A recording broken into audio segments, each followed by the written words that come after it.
Chào các bạn. Chào mừng các bạn đến với tủ sách của Book for Successful Life. Với những tác phẩm hay, kênh chia sẻ kiến thức phát triển toàn diện bản thân qua các cuốn sách hay. Hôm nay, Book for Successful Life sẽ tiếp tục gửi đến các bạn những câu chuyện dân gian vui vẻ, giàu tính châm biếm và nhân văn. Mong rằng các bạn sẽ tìm thấy tiếng cười sảng khoái và cả một niềm tự hào văn hóa sâu sắc. Đừng quên nhấn like và đăng ký kênh để ủng hộ cho người thực hiện có thêm nhiều động lực các bạn nhé. Ngay sau đây, xin các bạn hãy lắng nghe những câu chuyện thú vị về ông ó và cuội nhé. Chuyện ông ó. Câu chuyện mượn trâu. Một hôm ông ó đến làng kia, thấy một anh nhà giàu đang làm đất để cấy. Ông ó mới hỏi: Chà, hôm nay mà cấy chưa rồi à? Anh nhà giàu trả lời: Năm nay làm nhiều ruộng, thuê người làm được có ít. Trâu thì bệnh nên thiếu trâu làm. Còn vài chục công nữa mà không có trâu phải làm tay như vậy thiệt khó quá. Mà thuê người thì sợ tốn tiền nhiều. Ông vừa cười vừa nói: Nhà tôi ở gần mé rừng nên có anh em gửi trâu để cho chúng nó ăn cỏ rừng. Đồng bên tôi thì cấy xong cả rồi. Anh có chỗ nhốt thì tôi cho mượn vài con về mà làm thêm ít nữa. Anh nhà giàu tham lợi tưởng thật. Ra mặt đon đả mới bằng được ông ó vào nhà trầu nước tử tế. Xong cho đầy tớ theo ông ó đến bắt trâu về. Nguyên năm nào cày cấy xong, thì mấy chủ trâu cũng đem làm chuồng gửi trâu trong rừng đó. Về tới nhà, ông ó liền ra nói với mấy đứa trẻ chăn trâu cho mượn 4 con trâu tơ chưa xỏ mũi. Lấy dây chuối cột vào cổ giao cho mấy tên đầy tớ nhà giàu kia dắt đem về. Cánh nghề trâu khi đi xa xa, nghe tiếng bầy nghé họ, thì giật dây chạy trở lại. Mấy tên đầy tớ đành tay không ra về. Thưa với chủ là trâu giật đứt dây chạy mất rồi. Anh nhà giàu đành chịu. Vài ngày sau gặp lại ông ó giữa đường cái. Hắn trách ông ó sao lại nói lừa hắn.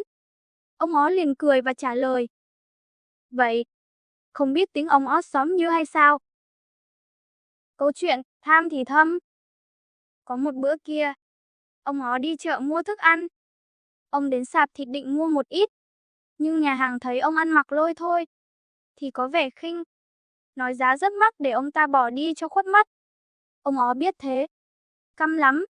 Bèn nghĩ ra một mẹo làm cho hắn biết tay. Thường những người ở xa đi chợ phải dùng ghe, mà lúc đó ở bến không có chiếc ghe nào. Ông ó thủng thỉnh quay lại sạp thịt lúc nãy. Nói với hàng thịt: Ông bán thịt xem hàng bán chạy lắm. Sao không thấy xuống dưới xóm tôi mua heo?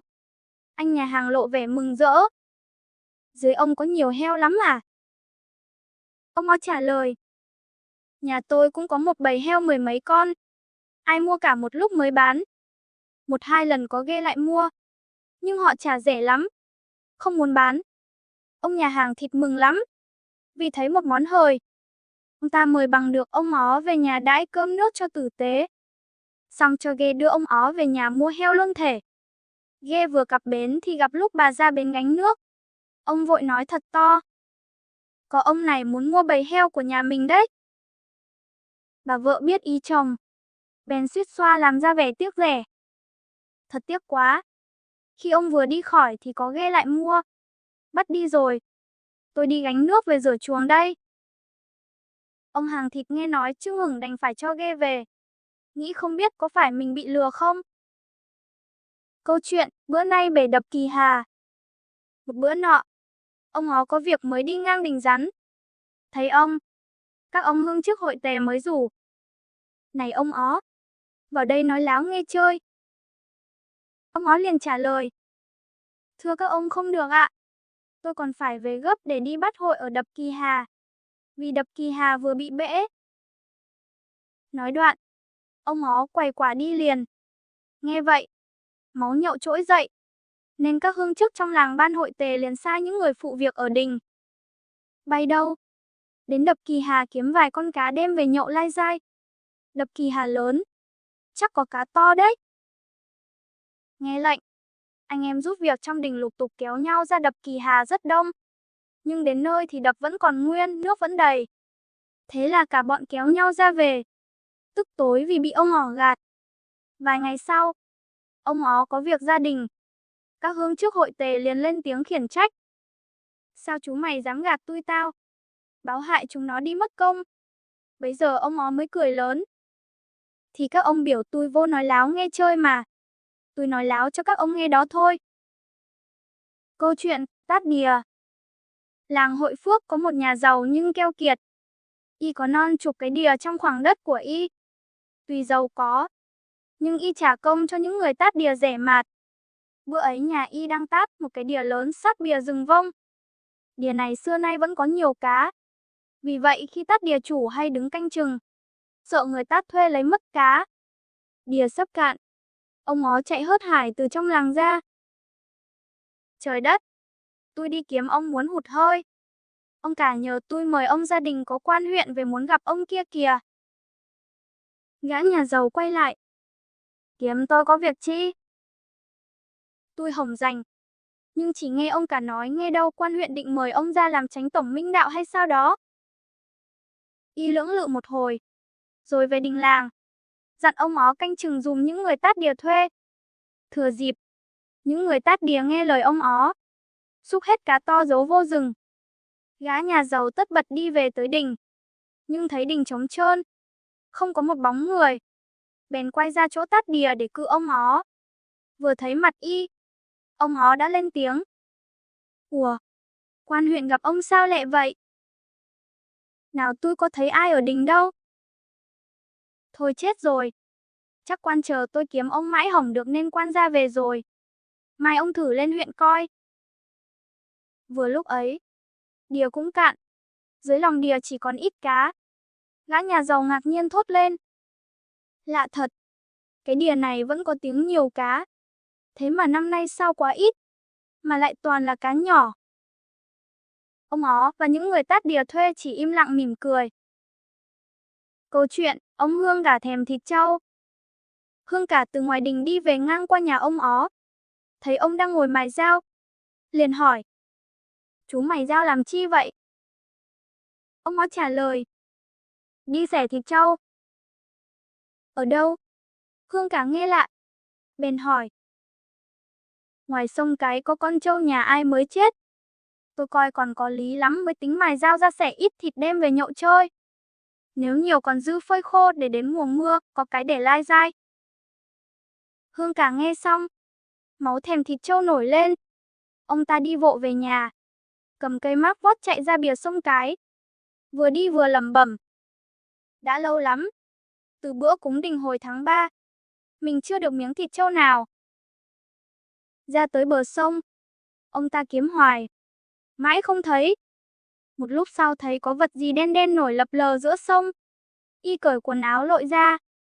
Chẳng dè đó là gốc cây bị cháy trôi từ trên nguồn về. Tức quá.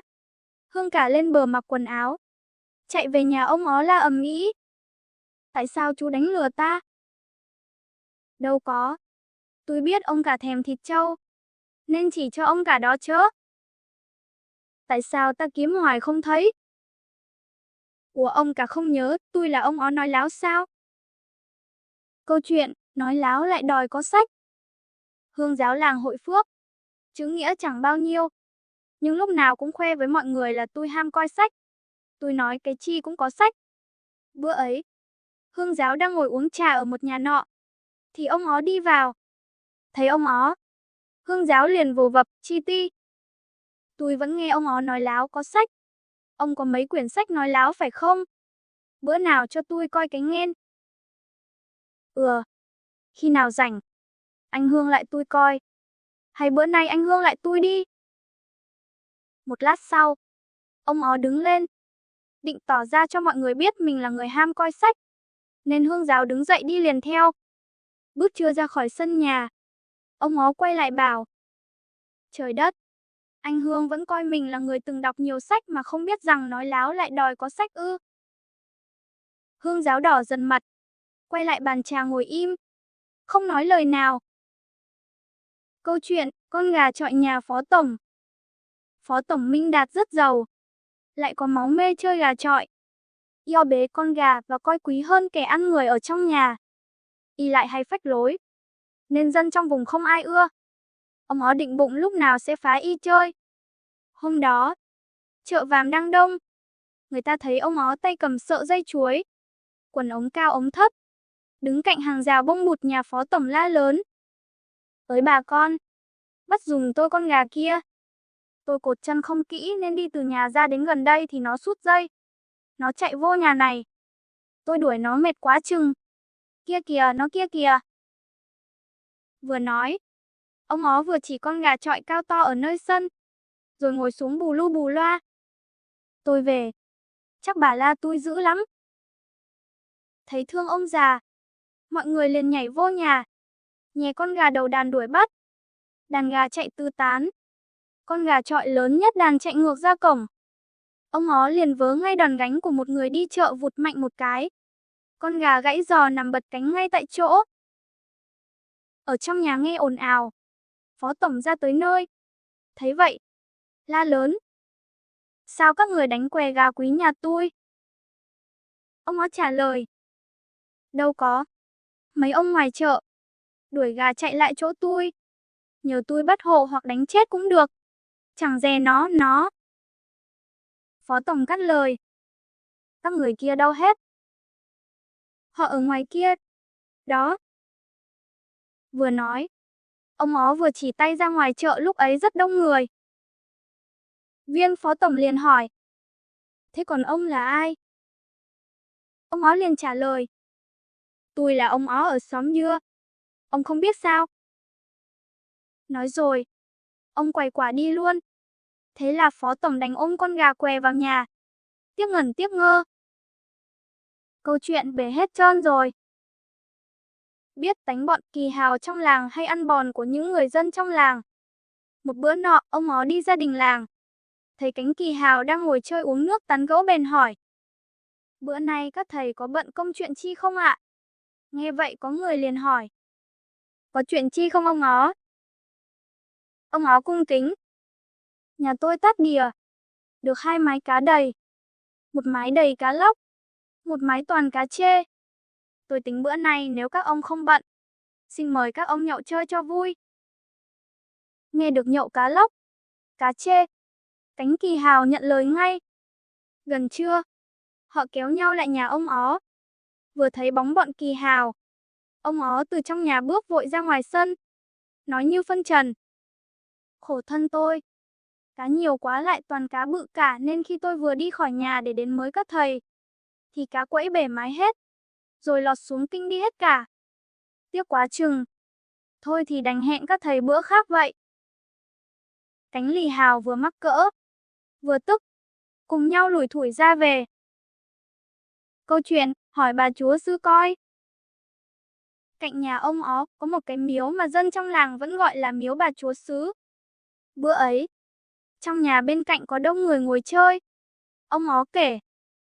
Dãy nhà tôi năm nay có mấy dây bí mà trái nhiều quá cỡ. Trái nào cũng thiệt lớn mà lạ hơn là mỗi mắt bí có tới 2, 3 trái. Mọi người không tin. Bắt ông ó dẫn ra dãy coi. Ra tới nơi, chỉ thấy dăm 3 dây bí khẳng khiu. Chẳng có trái nào cả. Mọi người cười ồ lên. Bữa nay ông ó gạt tụi tôi không được. Mắc cỡ quá trời nhen. Đâu có. Tôi nói thiệt mà. Thế bí nhà ông đâu hết? Ông ó nhìn quanh như chợt thấy cái chỉ đó và reo lên. Trời ơi biết rồi. Chắc có ai vừa hái trộm hết.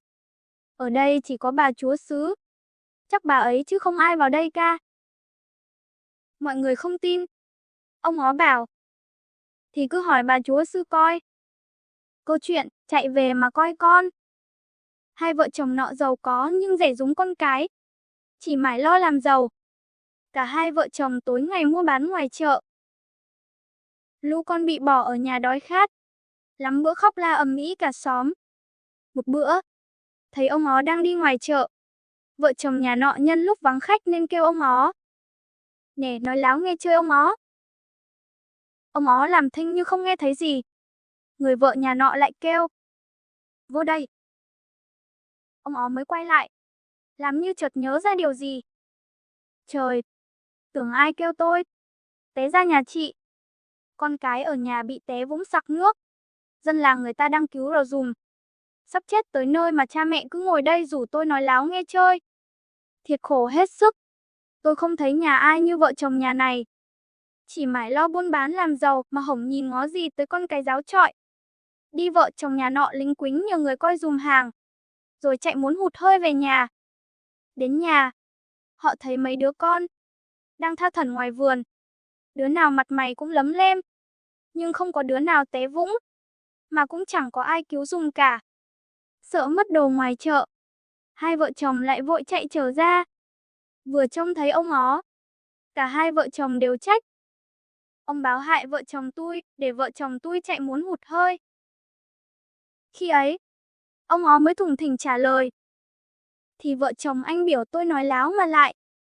Mà với vợ chồng nhà anh chị, không trông nom con cái bao giờ.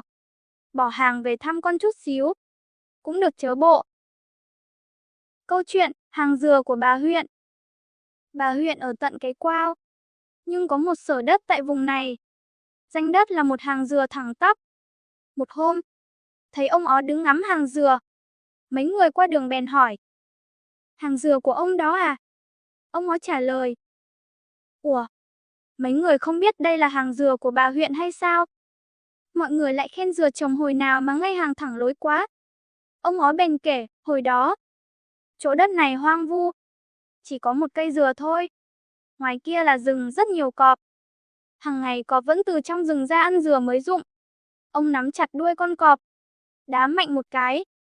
Cọp đau quá, la éo éo, ỉ vọt ra những trái dừa thành một đường ngay tắp, rồi cong đuôi chạy. Nơi những trái dừa do cọp ỉ, mọc lên một hàng dừa mà các ông các bà thấy đó. Nghe xong mọi người hỏi lại. Ủa, sao hồi nãy ông biểu hàng dừa này là của bà huyện? Ông ó thủng thỉnh đáp. Bà huyện một bữa bảo vùng đất này của quan ông trấn Nhậm, nên dừa mọc trên đất đó là của bà ấy chớ sao? Mọi người lại hỏi. Thế còn hàng dừa, hồi nãy ông kể cọp ỉ ra rồi nó mọc lên kia mà. Ông ó trả lời. Chớ sao? Bà huyện bà ăn huê lợi ở đất này, thì bà chiếm hàng dừa luôn chớ. Cọp ỉa ra, chớ cái gì đâu mà bà chê. Câu chuyện, câu ống. Một bữa nọ, ông ó muốn ra mỏ cày thăm người bà con. Đi bộ thì đường rất khó đi, chỉ còn đi theo vàm nước trong. Ông ra mé sông coi chừng có ghe nào đi qua đặng Quá Giang. Ra đứng ngoài mé sông hồi lâu, chợt thấy có một chiếc ghe nhỏ đi ngang qua. Đó là ghe của một anh nhà giàu xóm dưới. Chủ ghe biết mặt ông ó, mới hỏi rằng: Ông đứng làm gì? Nói láo nghe chơi ông. Ông ó bèn nói một cách tình khô rằng: Tôi đi câu ống từ sớm. Hồi nãy có con cá gì lớn quá nó kéo tôi gần té xuống sông. Tôi sợ đứt nhợ câu, nên tôi quăng ống câu cho nó tha hồ kéo đến đâu thì đến. Tôi muốn kiếm xuồng mà theo. Ngặt trong xóm tôi không có ghe xuồng chi hết, nên phải ngồi đây mà ngó. Phải chi chú em cho tôi Quá Giang tới vàm, coi nó ra tới đâu. May ra bắt được nó, tôi chia một nửa cho chú nhậu chơi. Gã nhà giàu kia hỏi. Ông nói chơi hay là thiệt? Ông ó chỉ bụi gần mé sông và nói. Tôi túm bụi cỏ còn đứt đó. Gã nhà giàu quay mũi ghé sát bờ cho ông ó xuống. Ngồi trên ghe, ông ó làm bộ ngó tới ngó lui hoài. Lúc tới vàm mỏ cày, vẫn không thấy gì hết. Ông ó chắc lưỡi mà nói rằng: Chắc nó chầm mình dưới bùn sâu mình vô ý không thấy. Vậy chú ghé vô bờ đặng, tôi mượn chiếc xuồng nhỏ, bơi trở lại, coi có kiếm được nó chăng. Khi bước lên bờ, ông ó quay lại nói với chủ ghe rằng: Chú biểu tôi nói láo, nên tôi nói láo cho chú nghe đó. Câu chuyện, xỏ vợ nhỏ anh nhà giàu. Một bữa nọ, ông ó đi chợ. Đang đi có tiếng người gọi phía sau, đi chợ hả ông ó? Chờ tôi với. Ông ó đi chậm lại chờ. Thì ra đó là vợ nhỏ của một anh nhà giàu ấp ngoài. Đi ngang qua ông ó, bà ta nói láo nghe chơi ông ó. Ông ó bảo, ủa bữa nay em đi chợ hay sao? Hèn chi, qua nghe nói người ta đang đóng chăn giải chồng em gia đình mà. Người đàn bà hoảng sợ, hỏi ông ó, có việc chi mà chồng tôi bị giải gia đình? Ông ó đáp, qua tưởng. Tế ra em chưa biết gì sao? Người đàn bà nhớ ra hồi hôm chồng mình xuống xóm dừa chưa về. Tin lời ông ó, liền chạy vội về đình. Nhưng tới nơi đình lặng ngắt không một bóng người. Thế là chị ta lại hấp tấp chạy ra chợ. Lúc này, chợ đã gần mãn. Gặp ông ó ra về, người đàn bà liền lên tiếng trách. Làm chi ông ác dữ vậy? Báo hại tôi chạy gia đình rồi chạy về chợ muốn đứt hơi. Ông ó thùng thình trả lời. Qua thấy em nhàn quá. Đâm hư hỏng. Vả lại, em biểu qua nói láo nghe chơi mà. Nên qua để em chạy cho bớt nhàn nhã đó thôi. Thế là chị vợ nhỏ, anh nhà giàu xách giỏ ra về mà không mua được chút gì. Câu chuyện, chó săn. Một hôm, ông ó đi vào rừng. Gặp mấy anh nhà giàu vác lưới đi săn heo rừng. Chả là bọn này rảnh rỗi, nên thường bày đặt ra những cuộc đi chơi, đi săn trong rừng. Ông ó định hỏi thăm cho qua chuyện họ có săn được nhiều không, nhưng họ trả lời một cách hợm hĩnh. Lẽ ra còn được nhiều nữa, nhưng rủi chó săn dở quá, nên heo chạy hết. Ông ó liền nói, nhà tôi có giống chó săn giỏi lắm. Trong xóm tôi, ai đi săn đều mượn chó nhà tôi, rồi họ cho thịt tôi ăn không hết. Mấy tay nhà giàu hồi nào chưa biết ông ó, nên tưởng thật mới hỏi. Vậy nhà ông có chó con không? Ông ó trả lời. Con chó cái nhà tôi nó mới đẻ 5 con. 3 con đực 2 con cái. Bọn này bèn hỏi. Vậy ông nhón cho chúng tôi một con chó cái có được không? Ông ó đáp. Trước nay, chó nhà tôi đẻ lần nào, xung quanh họ cũng nài hết. Anh em theo tôi về nhà. Muốn con nào, tôi để cho một con. Họ theo ông ó về nhà. Đến nơi chỉ thấy một con chó ốm nhom, đầu chốc ghẻ và 3-4 con chó con nằm cạnh. Một người lên tiếng. Con chó này phải không? Ông ó gật đầu. Chúng tôi coi tướng nó không phải tướng chó săn, mà là chó cỏ. Ông ó đáp lại. Các người thấy nó xấu tướng. Các người nói vậy. Để tôi thuật chuyện bắt heo rừng của nó năm trước cho các người nghe. Các người mê liền. Cũng lối tháng này năm ngoái, khi nó có bầu lứa trước gần ngày. Mấy người trong xóm rủ tôi đi săn. Con chó của tôi cũng ảnh đi theo. Vô rừng, mấy con chó kia chạy trước. Gặp con heo rừng lớn nó đánh mấy con chó kia tét đầu. Rách ruột. Con chó của tôi bị heo đánh tét đầu. Tôi thấy thế.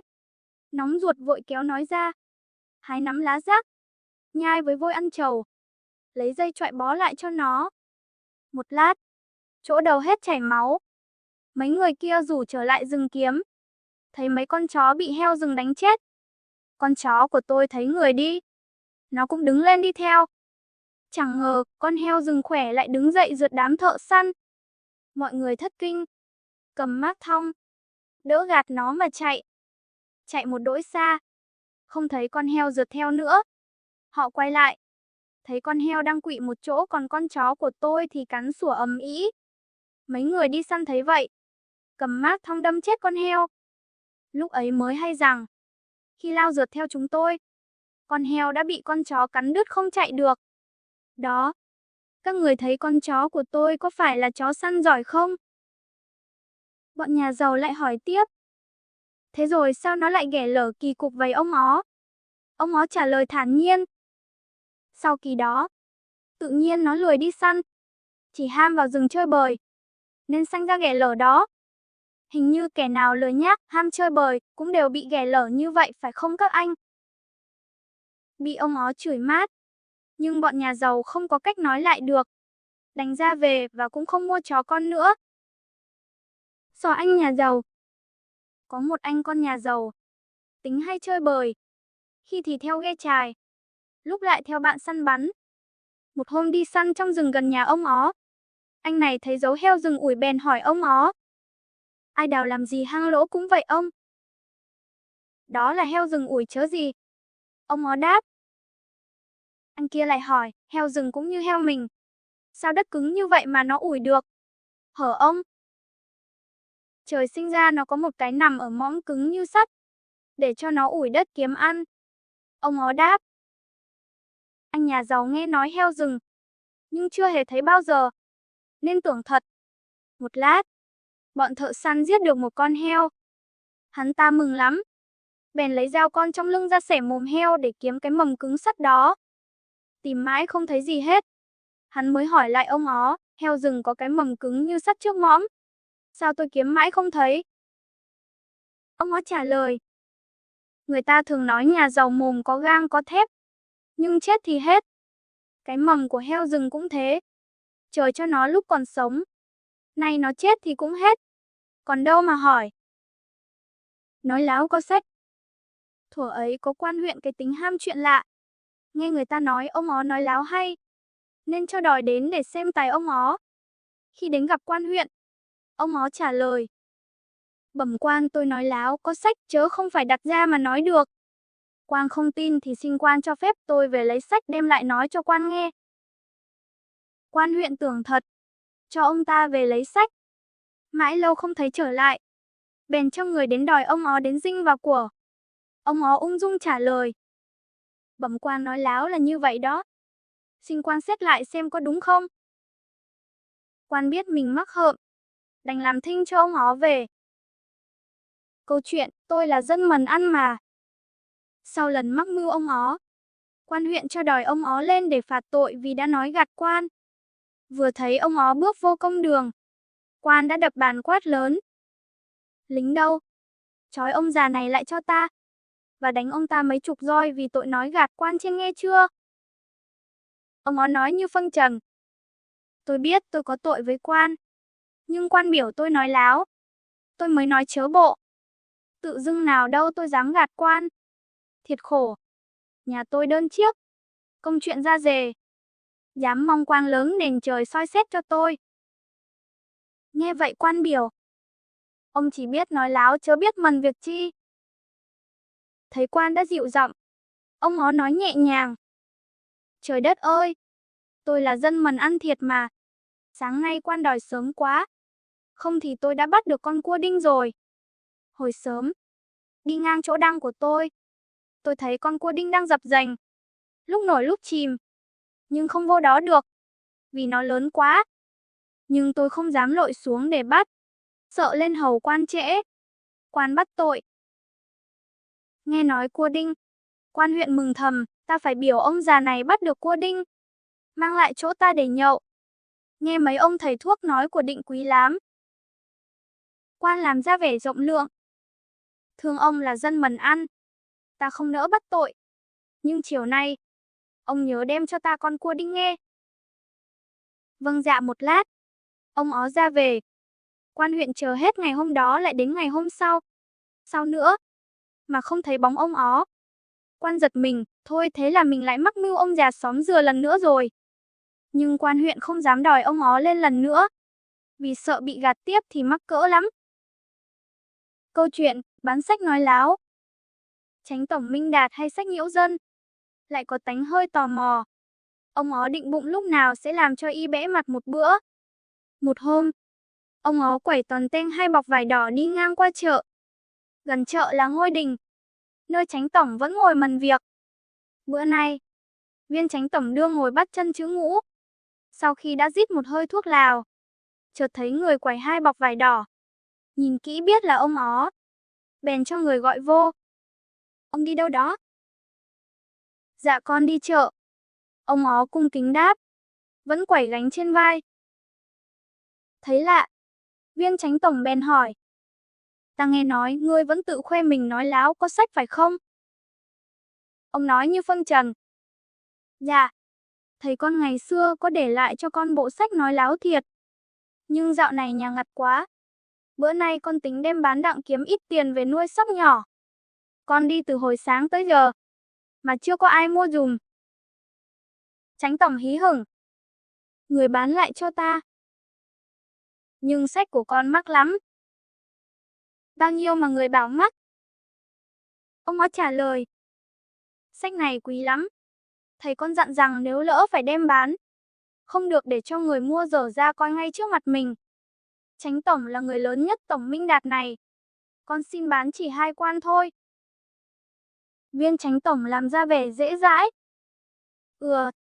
Ta đồng ý mua. Và ta trả người trước 1 quan. Còn mai lại, ta trả nốt. Ông ó cầm tiền ra về. Đi được một đoạn, ông chạy rất lẹ về nhà. Viên chánh tổng giở từng lần vải đỏ. Vừa hết mảnh cuối cùng, một đàn ong vò vẽ bay ra tán loạn, súm vào đốt chánh tổng và những hương trước trong đình. Cả bọn ôm đầu chạy và kêu, đã biết là ông ó nói láo mà lại còn đòi mua sách của ông ta. Câu chuyện ra Huế nói trạng. Có nhiều quan lớn ở Huế và trấn Nhậm Nam Kỳ. Nghe tài ông ó ứng đối giỏi. Khi về kinh, hay đem chuyện ông ó ra khen là người nói láo hay nhất Nam Kỳ. Có một ông Đông Cung tính ham vui nghe nói thế. Trong lòng ao ước nghe ông ó nói láo chơi. Có nhiều quan muốn làm đẹp lòng Đông Cung. Nên khi có anh em đi trấn Nhậm Nam Kỳ đòi gửi ông ó ra. Thuận có lúc ghe bầu tải lương về kinh. Họ gửi ông ó ra Huế. Ngày kia, có người dắt ông ó ra mắt Đông Cung nhằm lúc Đông Cung đương cưỡi voi đi săn bắn với các quan. Gặp ông ó ngoài đường, Đông Cung tỏ vẻ rất mừng. Hỏi, bấy lâu ta nghe người nói láo hay? Vậy hãy nói ta nghe thử. Đông Cung vừa dứt lời, ông ó liền thưa. Nếu Đức ông muốn nghe cái chi thì xin gợi ý. Tôi mới nói được. Đông Cung ngẫm nghĩ một hồi rồi nói. Thôi tùy ý nhà người. Muốn nói cái chi làm cho ta mắc lừa thì nói. Ông ó nghĩ thầm, sao lại có người nhàn hạ rong chơi suốt ngày và thích những chuyện phiếm như thế được. Đã vậy ta gạt cho mà xem. Ông ó bèn thưa. Tôi nói gạt thì thế nào Đức ông cũng phải mắc mốt. Song Đức ông đang ở giữa lưng chừng. Đầu không tới trời. Chân không đụng đất thì không gạt được. Đông Cung muốn thấy tài ông ó nói láo ra sao. Lật đật tụt xuống đứng dưới đất ngang với ông ó. Rồi nói. Bây giờ người hãy nói đi. Ông ó lễ phép thưa. Đức ông bảo tôi nói láo. Nên tôi mới nói láo gạt cho Đức ông tụt xuống. Dạ nói láo là như vậy đó. Đông Cung nghe nói đành chịu. Không bẻ ông ó vô lễ với mình được. Nhưng trong bụng nghĩ sẽ tìm ra cách trị tội sau. Câu chuyện, thầy địa lý. Những ngày lưu lại kinh đô Huế, ông ó đi chơi khắp nơi. Mấy cậu lính hầu của các quan thấy ông thì hỏi. Ông ở xứ Đồng Nai ra đây có việc chi? Hay là đi nói pha trò cho các quan nghe? Ông ó trả lời. Tôi là thầy địa lý có danh trong Đồng Nai. Các quan lớn ngoài này, người nào trấn Đồng Nai đều biết tôi. Đức ông nghe danh nên đòi tôi ra đây đặng chỉ vài cái bí nhiệm cho ngài học. Ngài ham học địa lý lắm. Chẳng biết để làm gì. Vì huyệt của nhà ngài phát to nhất rồi còn gì. Mấy thầy đội, thầy cai nghe nói thế. Bèn rước ông về nhà. Với ai ông cũng hẹn sẽ tới. Cho đến ngày ông ra về. Họ theo đón đường xin coi dùm huyệt cho. Kẻ thì xin coi cho ông bà. Kẻ thì xin coi cho cha mẹ. Lúc đó ông ó mới nói. Đức ông, ngài rước tôi ra đây đặng nói láo cho ngài nghe để mua vui. Chứ có phải địa lý địa liếc gì đâu. Nếu không, tôi việc gì phải đi nói láo cho Đông Cung và các cậu nghe làm gì. Câu chuyện, quân hưu trí mắc lừa. Có một viên quan hay ăn của đút lót. Nay già về ở Huế. Trong nhà, vợ con làm nghề dệt lụa. Bữa nọ đang khi đi dạo chợ. Ông thình lình gặp ông ó đi chợ. Bèn kêu lại mà rằng. Ông có phải là người xứ Đồng Nai không? Ông ó quay lại. Thấy một người hao hao giống như viên quan mà ông đã nghe danh từ lúc chưa ra Huế. Liền chào và nói. Dạ phải. Ông có phải là ông ó không? Viên quan lại hỏi. Dạ phải. Ông ó đáp. Nghe vậy, viên quan già liền tỏ vẻ giễu cợt. Ở trong hồng còn việc gì? Nên ông ra ngoài này nói láo sao? Hay ông ra ngoài này có công chuyện chi? Ông ó nghĩ bụng phải cho viên quan này một trận mới được. Nên trả lời rằng. Không phải. Năm rồi. Trong Đồng Nai. Dâu tằm khá lắm. Vợ tôi ở nhà chúng mùa tằm hết biết. Nó kéo được ít yến tơ mà bán không được. Nhưng có một người lái ghe bầu ở cửa Hàn Vô Gia buôn bán quen với tôi. Người ấy rủ tôi ra đây chơi. Trước là cho biết xứ sở người. Sau là bán tơ luôn thể. Mà hôm nay bán vẫn chưa được. Này có người đi chợ. Nên tôi đi theo vào đây chơi. Ông quan ấy tuy đã nghe danh ông ó nổi tiếng nói láo. Song thấy ông có vẻ nói thiệt. Bèn bảo. Thiệt vậy thì tôi cho thằng nhỏ này, theo ông đặng nó dắt ông đem tơ lại nhà cho vợ con tôi mua. Ông ó bằng lòng. Viên quan khấp khởi mừng thầm, tự nhiên mình lại kiếm được mối hàng. Phen này phải ép giá để mua rẻ mới được. Ông ó đi với gia thần viên quan một quãng đường dài, rồi quay lại mà rằng. Thôi chú trở về và bẩm với ổng rằng, ổng đã biết ông ó nói láo đó. Chưa có chút tơ nào bán đâu. Câu chuyện, lời dặn của thầy tôi. Đông Cung hay bày đặt những trò chơi để tiêu khiển thì giờ. Nên một bữa bắt ông cùng đi ngoạn cảnh với mình. Đông Cung chỉ ra ngoài xa. Hỏi ông ó rằng, nhà ngươi coi nhơn vật xứ này với xứ ngươi làm ăn có khác nhau không? Ông ó trả lời, tôi coi dân xứ này ít làm lắm. Dân trong xứ tôi không phải vậy. Đông Cung lại hỏi, sao mà gọi ít làm? Ông ó lại đáp, dân trong tôi cày cuốc cả năm, không cho đất ở không chỗ nào. Còn ngoài này, bởi họ ít làm, nên để đất chai hóa đá. Lâu năm nó sanh sản thành núi. Bởi vậy xứ này núi nhiều, ruộng ít, còn ở chẳng. Nếu có núi họ đào ít năm cũng sập. Đông Cung cười ngất, rồi bảo, ngươi nói láo giỏi vậy là do ai dạy? Hay ngươi tự bày đặt ra mà nói? Ông ó trả lời một cách cung kính. Dạ thưa, dầu là chuyện nhỏ mọn cũng phải có thầy. Thầy tôi dạy thường thường có tới 50-70 học trò. Cách đây 10 năm, vua bên Tàu cho rước thầy tôi qua Bắc Kinh nói láo cho vua Tàu nghe. Khi thầy tôi về, vua Tàu có ban cho thầy tôi 100 lạng vàng. Lại có Tàu đưa về. Rủi là đi dọc đường bị ăn cướp. Tàu ô giết thầy tôi lấy hết của. Sau vua Tàu hay tin có gửi thơ qua thăm hỏi vợ thầy tôi và phong cho là tổ sư nói láo. Đông Cung lại hỏi, vậy chớ, khi còn học thầy ngươi, điều gì thầy ngươi dạy ngươi kỹ nhất? Dạ có, nhưng tôi không dám nói. Đông Cung giận. Làm ra vẻ độ lượng. Đông Cung bảo, ngươi nói, có gì, ta tha lỗi cho. Ông ó chậm rãi đáp, nói láo thì chỉ nói cho người ham làm nghe cho vui. Chớ kẻ ham chơi mà đòi nghe nói láo, thì chửi cha nó lên. Rất giận ông ó, nhưng đã hứa rồi, nên Đông Cung không làm chi được. Câu chuyện, nói gạt quân lớn. Một hôm Đông Cung đại yến, các quan đòi ông ó tới nói láo cho các quan nghe. Lúc đó ai cũng muốn bảo ông ó nói láo nghe chơi. Ông lam thinh một hồi, không nói gì hết. Các quan hỏi vì cớ gì mà không trả lời, lại coi bộ buồn rầu như vậy.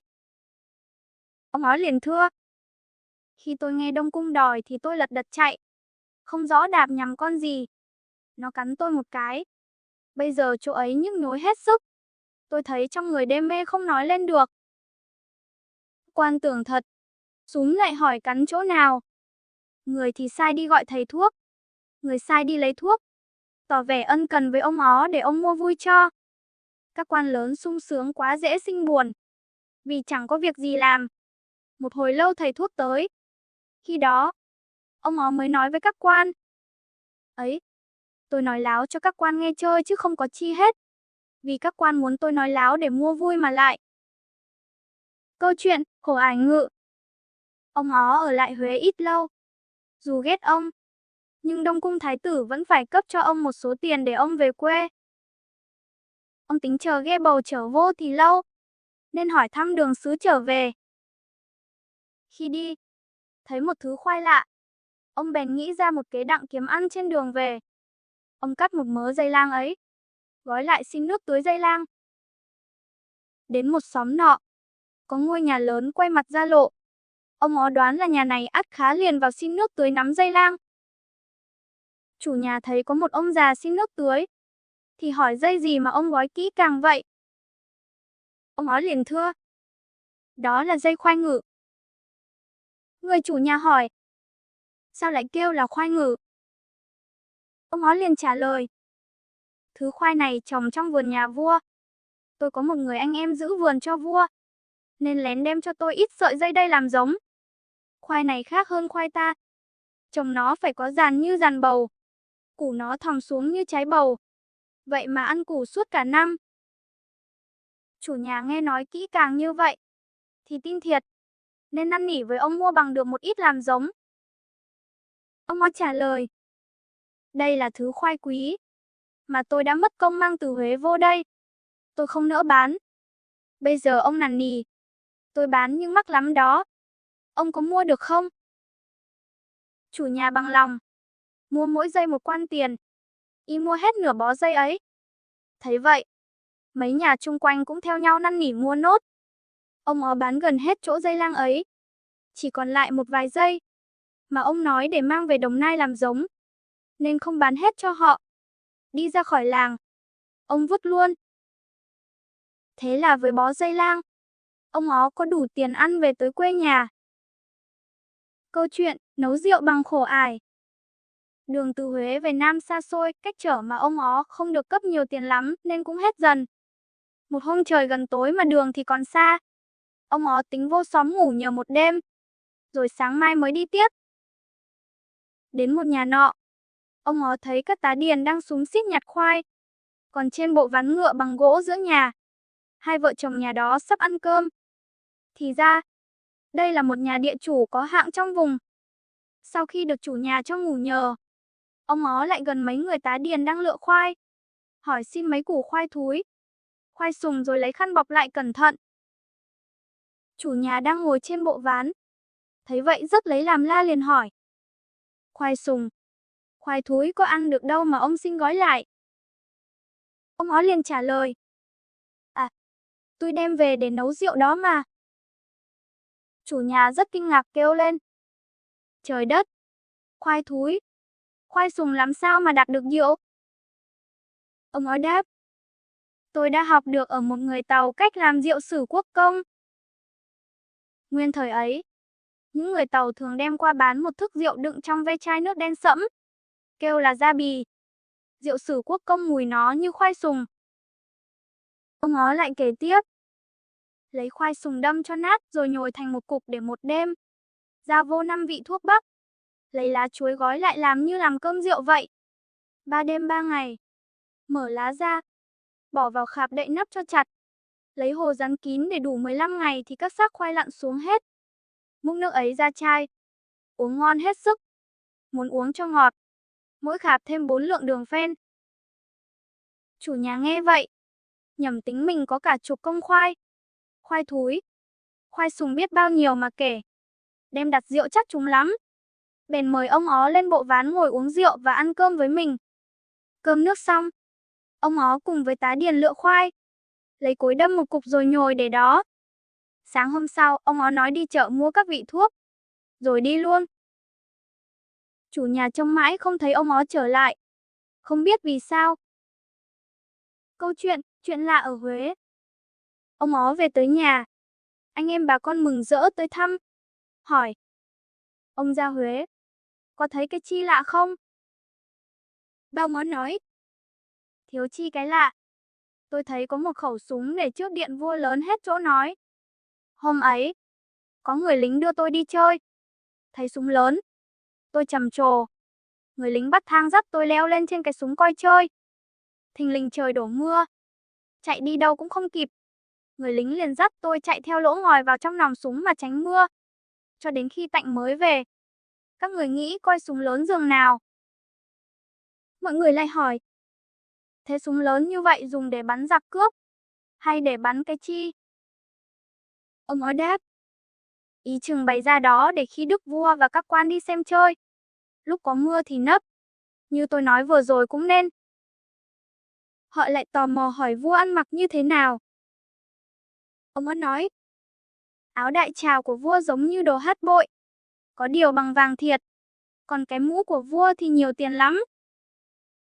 Họ lại hỏi. Mũ làm bằng gì mà nhiều tiền? Ông ó đáp. Làm hết 20 cân vàng. Cha chà, 20 cân vàng thì vua đội sao nổi? Ông ó nói. Vậy các người không nghe hễ làm vua thì có quan phụ tránh. Viên quan ấy theo một bên, đỡ mũ cho vua hay sao mà hỏi? Chuyện ông Tuyên. Ông Tuyên tên thật là Nguyễn Tuyên, người làng Bích Giang, xã Cam Hiếu, huyện Cam Lộ, tỉnh Quảng Trị. sinh năm 1890, mất năm 1966. Cuộc đời ông đã để lại nhiều chuyện khôi hài, dí dỏm và không kém phần thông minh, lém lỉnh của một người nông dân miền đất Quảng Trị đầy gió cát.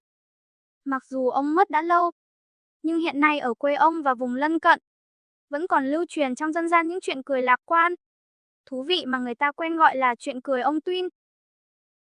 Câu chuyện, cháu cô bán bình sứ. Một hôm, ông Tuyên ra chợ mua cái bình sứ. Ông hỏi chị bán hàng, cái bình này mấy đồng? Chị bán hàng đáp, 500 đồng. Ông trả giá, 100 có được không?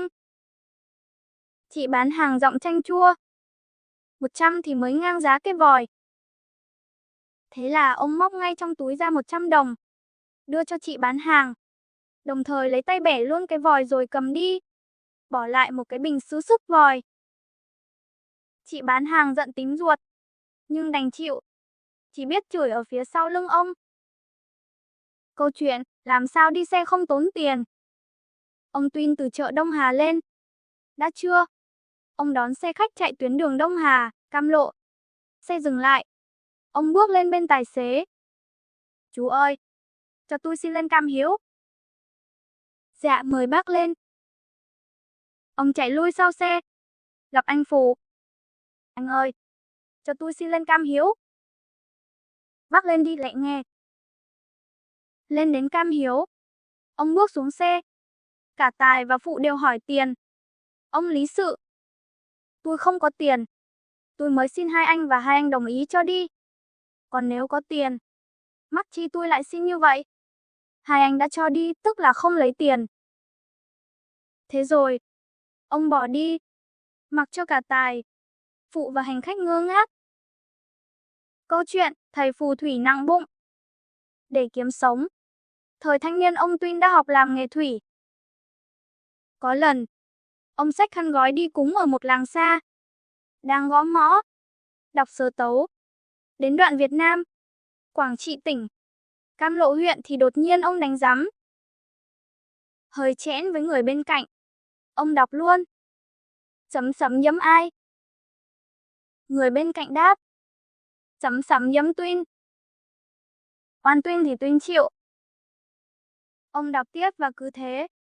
Ông tiếp tục gõ mõ, đọc sớ cúng cho đến lúc lễ tất với một giọng trang nghiêm, đĩnh đạc, đúng điệu của một thầy phù thủy lành nghề.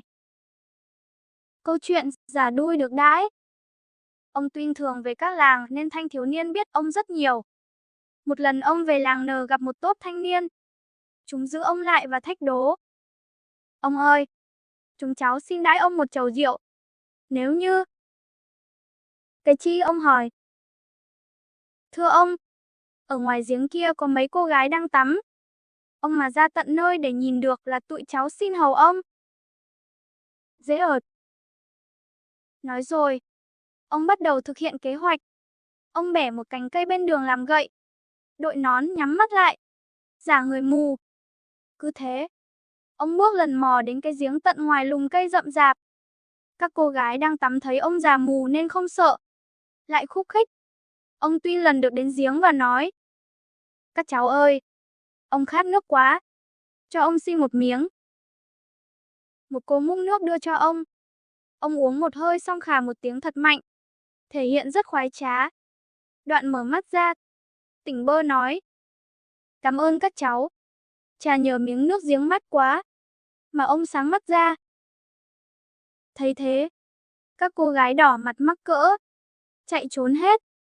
Đám thanh niên phục mưu cao của ông và thực hiện hời hứa chiêu đãi ngay ông một chầu rượu.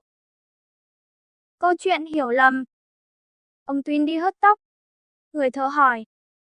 Bác hớt kiểu gì? Ông nói hết trơn. Anh thợ nghĩ hết trơn có nghĩa là cắt trụi hết, nên cứ cầm tông đơ hút chọc đầu ông Tuyên. Xong, anh thợ hỏi tiền. Ông Tuyên chững chạc nói. Mình bảo khi nãy hết trơn, tức là không còn đồng nào trong túi. Thấy anh không có phản ứng gì, mình yên chí là anh vui lòng giúp cho. Bây giờ anh lại đòi tiền, mình lấy đâu mà trả. Thôi, xin cảm ơn anh nghe, coi như anh thợ cắt giùm. Rồi ông ôm đầu chọc ra về. Chuyện Tràng Cuội. Chuyện về Tràng Cuội trong kho tàng văn học dân gian Việt Nam rất phong phú. Ở đây chúng tôi dựa theo cuốn Cuội và Cu của Phan Huy Đông, Bùi Nhị Lê, nhà xuất bản Văn hóa Dân tộc, in năm 1984. Bạn đọc có thể thấy rõ sự giao lưu văn hóa của dân tộc Kinh và Mường trong cùng một câu chuyện về Tràng Cuội. Đây là những chuyện vui, ngầm ý phê phán những người lười biếng, ăn không ngồi rồi. Lý lịch của Cuội. Ngày xưa, có một người đàn bà Mường sinh được một anh con trai, đặt tên là Cuội. Hai mẹ con Cuội ở trong một bản ven bờ suối. Con suối chảy quanh năm ngày tháng không bao giờ cạn. Mùa mưa, nước suối có dâng lên một chút, nhưng bà mẹ Cuội cũng chỉ cần kéo tấm váy tràm thô lên quá bụng chân là lội qua được. Còn Cuội thì cứ quần đùi lội qua, lội lại như không có gì đáng để ý. Mùa khô, nước trong veo, chảy thong thả. Trong lòng suối đầy sỏi trắng, sỏi xanh. Căn nhà của mẹ con Cuội đơn sơ chỉ dựng trên 8 cái cột gỗ không bào nhẵn, chỉ đẽo gọt bằng dao, bằng rìu. Mái nhà bằng tranh giày màu xám vì nắng mưa. Cái sàn nửa nhẵn bóng vừa làm lối đi vừa làm nơi ngủ. Mẹ Cuội thì đi làm nương rẫy để lấy hạt thóc nếp, hạt ngô vàng và củ sắn trắng. Còn Cuội thì chả chịu đi làm gì. Mẹ Cuội bảo: "Cuội, mày phải đi làm nương hay đi trồng ngô đi chứ?" Cuội trả lời uể oải: "Con chẳng đi nương và cũng chẳng đi trồng ngô." "Thế con đi củi cho mẹ vậy?" "Đi củi con cũng chẳng đi." "Hay là con đi lấy ống nước cho mẹ vậy?" "Không mẹ ạ." "Thế con định làm ăn bằng gì?" "Con làm ăn bằng trí khôn thôi. Chứ làm bằng sức lực như mẹ thì khổ cả đời thôi." Làm ăn bằng trí khôn nghĩa là thế nào? Làm bằng trí khôn thì ăn gì? Sống làm sao hở con? Được đấy. Mẹ cứ chờ mà xem, Cuội nói lấp lửng trước sự thắc mắc của bà mẹ. Câu chuyện Cuội bắt cá. Trong làng, người ta vẫn thường rủ nhau cùng đi bắt cá cho vui. Biết Cuội chay lười nhưng một hôm người ta vẫn rủ. "Này, anh Cuội, anh Cu ơi, có đi đánh cá đánh tôm thì đi ra đầm nhớ." "Này, bố thằng Cu con, mau dậy mà đi đánh cá với bản làng chứ." Nghe thấy tiếng dân bản gọi nhau đi đánh cá ở ngoài đầm. Nhìn thấy bóng người lố nhố ở ven đầm. Vai vác vó, tay xách trũm, xách dậm, xách nơm. Mẹ Cuội nói với Cuội: "Cả bản đi đánh cá ngoài đầm đấy con a. Con đi đánh cá đi." Cuội bình thản trả lời, giọng đầy vẻ tự tin: "Đánh cá hả mẹ? Không lo mẹ ơi." "Sao lại không lo? Thế mày không đi đánh cá thì lấy gì mà ăn?" "Không lo. Mẹ ơi, không lo không có cá mà ăn đâu." Chất xong đống củi, Cuội đi ra bờ đầm để xem mọi người đánh cá. Cuội đi dạo một lượt trên bờ và nhìn các hố chứa cá. Những con cá trắng cỏ béo tròn lưng đen vảy trắng đang uốn mình quẩy mang trong hồ cá rộng. Những con cá giếc trắng bạc lóng lánh, ngáp ngáp cái miệng xinh xinh. Những con cá khác vẫn được tiếp tục ném lên bờ. Các bà, các cậu bé hớn hở đón những con cá do người nhà quẳng lên và bỏ vào hố. Thấy hố cá đã nhiều, Cuội liền quay về bản, lấy bùi nhùi rẻ, châm lửa đốt đống củi ở giữa bản. Đống củi bắt đầu bén lửa, khói tuôn lên đen kịt. "Cháy nhà rồi bà con ơi!" Cuội vừa chạy vừa kêu to. Cũng có tiếng kêu hốt hoảng trong đám người đang đánh cá. Mọi người hốt hoảng quay lên. Khói bốc lên mù mịt cả khu giữa bản. Có người hốt hoảng, bỏ vội các dụng cụ đánh cá. Có người còn cố vác cả dụng cụ chạy về cứ bản. Mọi người bỏ cả cá ở quanh đầm, chạy về chữa cháy. Trong lúc đó, Cuội lẩn nhanh ra bờ đầm, cứ ung dung nhặt lấy một số con cá to và xách về nhà. Mọi người dập tắt được đám lửa giữa bản. Hú vía, lửa chưa bén vào nhà ai cả. Thế là may lắm rồi. Họ lại trở ra ngoài đầm và thu nhặt số cá, chia cho nhau rồi trở về nhà. Cuội làm sạch sẽ số cá lấy được và bỏ vào nồi nấu cháo. Lửa trong bếp cháy bập bùng nhảy nhót quanh đít nồi cháo cá. Mùi gạo nếp hương thơm bốc lên pha lẫn mùi béo ngậy của cá chấm làm cho mẹ Cuội ngạc nhiên. Mẹ Cuội hỏi. Cá ở đâu mà nhiều, mà ngon thế? Cuội trả lời lấp lửng. Con kiếm ở ngoài đầm đấy mẹ ơi. Cháo chín. Cuội đã bắc ra và gọi mẹ vào ăn. Mẹ ơi, vào ăn cháo cá đi. Ngon lắm. Mẹ Cuội ngồi xếp chân trên mảnh chiếu trên sàn vừa ăn vừa suýt xoa khen ngon. Bà đâu ngờ đó là cá do cậu con bà đã đánh cắp của bà con trong bản. Câu chuyện, làm Cuội cho cô xem. Bà cô của Cuội nghe nói Cuội hay lừa mọi người, nên có lần bảo Cuội. Tao nghe nói mày hay dối người lắm. Vậy khi nào mày làm cho cô xem với? Vâng, khi nào cháu làm cho cô xem. Thế bao giờ thì cháu làm cho cô xem? Phải đến hết vụ cô ạ. Bây giờ đang mùa phơi trên cái sàn nhỏ. Phơi xong, Cuội xuống đất, tháo bỏ một cột chống sàn. Vì thiếu một cái cột, lại có thóc phơi nặng bên trên, nên cái sàn sập đổ nghiêng về một phía. Cô của Cuội thấy vậy, vội kêu to. Ơi, Cuội ơi, đổ sàn phơi rồi.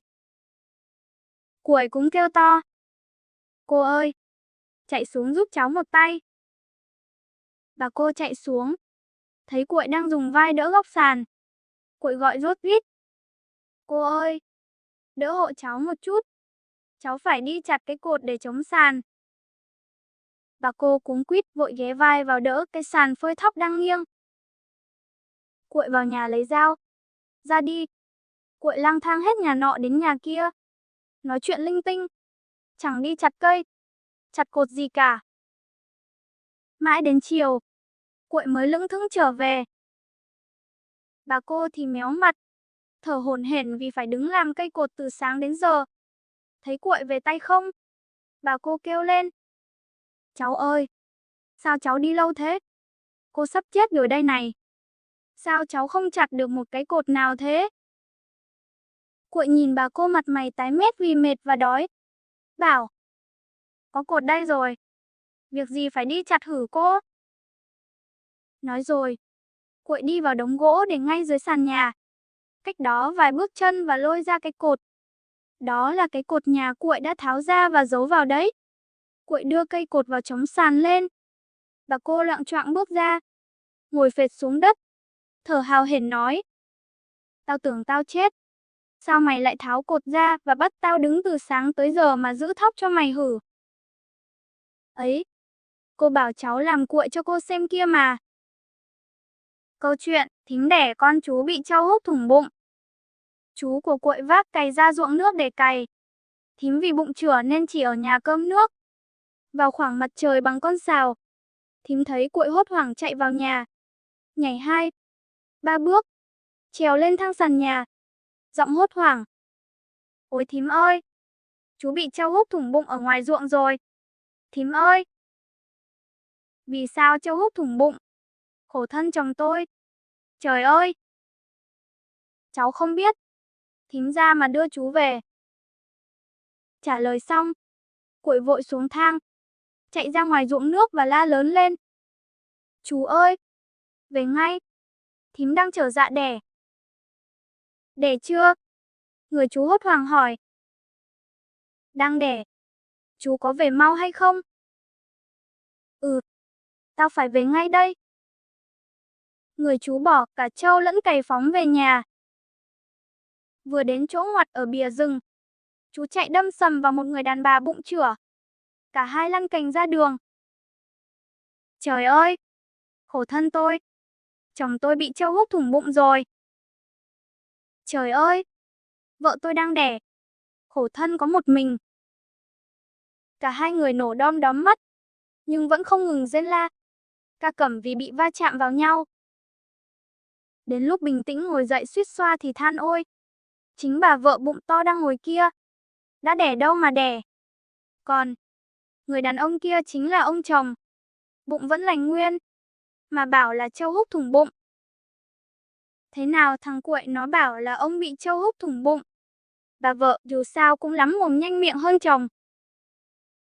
Thế sao thằng Cuội nói bảo là bà đang đẻ kia mà. Thôi cả hai vợ chồng ta bị cái thằng trời đánh thánh vật đó nó lừa rồi. Câu chuyện, túi chữa bệnh mù mắt. Hai chú thím đều bị Cuội lừa nên tức quá.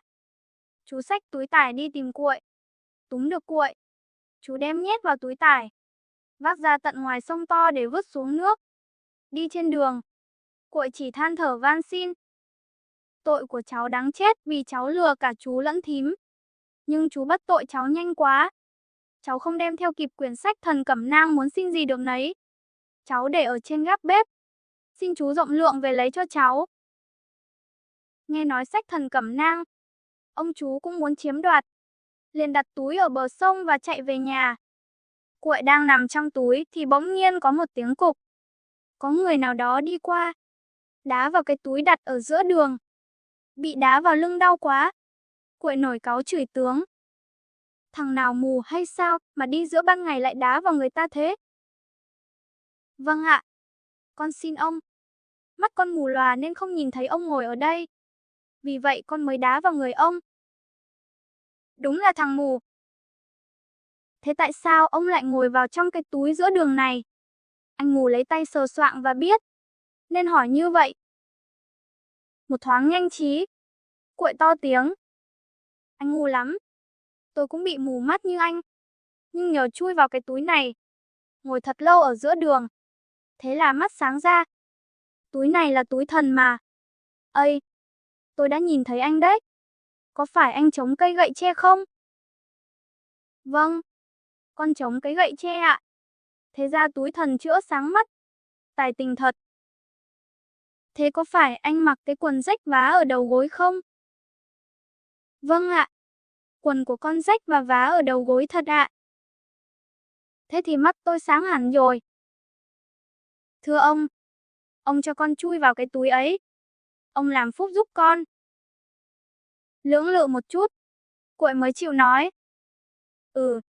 Thì tôi cũng giúp anh cho anh sáng mắt ra. Anh mở túi ra và tôi chui ra thì anh chui vào mà ngồi. Anh mù loay hoay mở dây buộc túi. Và Cuội chui ra. Anh mù liền chui vào túi bao tải và Cuội tức khắc buộc túm lại như cũ. Trước khi ra đi Cuội còn dặn. Phải chịu khó kiên trì mà ngồi thì mắt mới sáng ra được. Nghe không? Nếu có ai hỏi han gì thì cứ chửi bừa lên là mẹ, đồ con chó. Kẻo nó làm hỏng phép sáng mắt đấy. Vâng ạ. Cuội bỏ đi. Lát sau ông chú đi ra. Vì bị Cuội lừa, chạy về gác bếp tìm cuốn sách Thần Cẩm Nang mà chẳng có. Ông ta chửi bới inh thiên địa, rồi quay lại chỗ đặt túi tải. Theo đúng lời Cuội dặn, anh mù mắt vội chửi luôn mẹ, đồ con chó. Đang sẵn cơn tức, lại nghe tiếng chửi. Ông chú đạp mạnh một cái cho cái túi lăn ầm xuống sông. Đáng kiếp đời thằng nói dối. Câu chuyện tổ ong dưới lòng suối.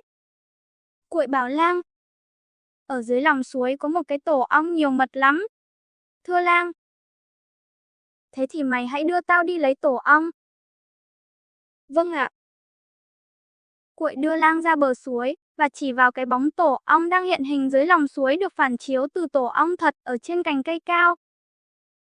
Cuội bàn với Lang, móc vào lưng Lang một cái chung nhỏ để lấy mật.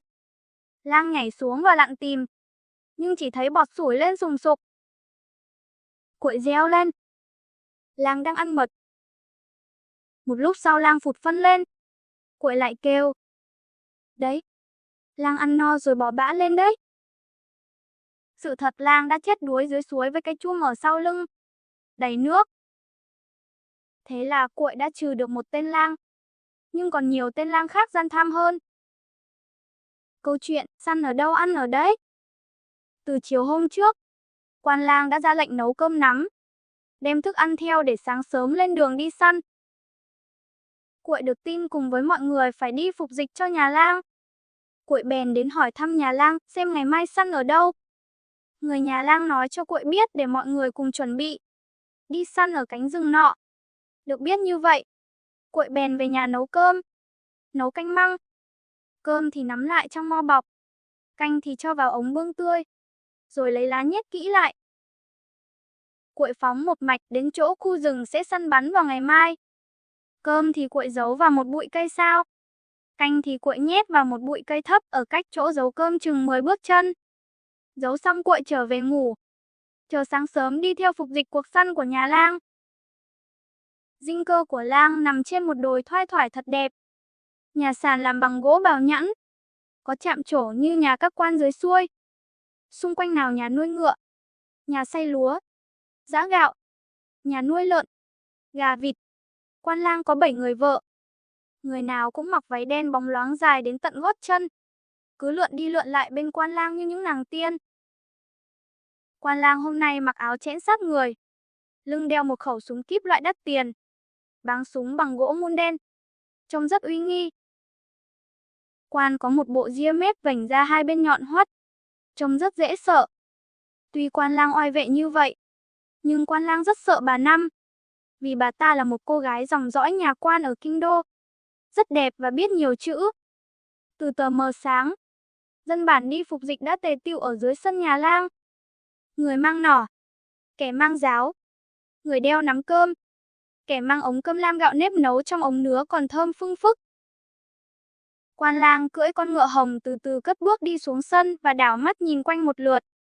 Quan Lang rất hài lòng, vì số người đông đủ, chuẩn bị chu đáo. Khi nhìn đến chỗ Cuội, Quan Lang hơi xị mặt xuống và quát hỏi. Cuội, cớ sao mày chỉ mang mỗi một cây giáo thế kia? Cơm nước đâu? Lấy gì ăn? Cuội khúm núm trả lời. Bẩm Lang, con chỉ cây giáo này thôi ạ. Không có gì ăn thì làm sao có thể đủ sức mà săn đến chiều. Bẩm Lang, Lang không lo ạ. Con có đủ cái ăn để đi hầu Lang cả đến ngày mai kia ạ. Săn ở đâu? Ăn ở đấy ạ. À, thằng này giỏi. Được, để đấy xem nó làm ăn ra sao. Nếu bỏ dở thì ta đánh đòn. Bẩm Lang, vâng ạ. Săn ở đâu? Ăn ở đấy ạ. Thế là chỉ mình Cuội vác mỗi một cây giáo trong đám người đi săn có đủ trang bị ăn đường. Đám người hò reo và bắt đầu xua đuổi con thú từ xa khép dần vòng vây vào giữa thung lũng. Đùng! Tiếng súng của Lang bắn vang vọng vào vách núi nghe rồi lại còn xa hơn kéo dài hơn. À! Lang bắn được con hươu rồi, tiếng bọn trai làng hò reo inh ỏi. Đùng! Lại tiếng súng kíp của Lang vang lên. Lại tiếng dội của núi rừng đê. UNG! To hơn và kéo dài. Lang bắn được con nai rồi. Bỗng một hồi tù và tu vang lên báo hiệu nghỉ trưa. Quan Lang nhảy xuống ngựa và nhìn hai con vật bị bắn nằm trên bãi cỏ. Mọi người trai tráng đang kéo về bãi, nơi bằng phẳng có bóng cây đa râm mát hàng mấy mẫu ruộng. Mọi người đem cơm ra ăn. Lang thì được người nhà dọn rượu ra trên một tấm vải tốt trải dưới đất, nơi bãi cỏ cao và sạch.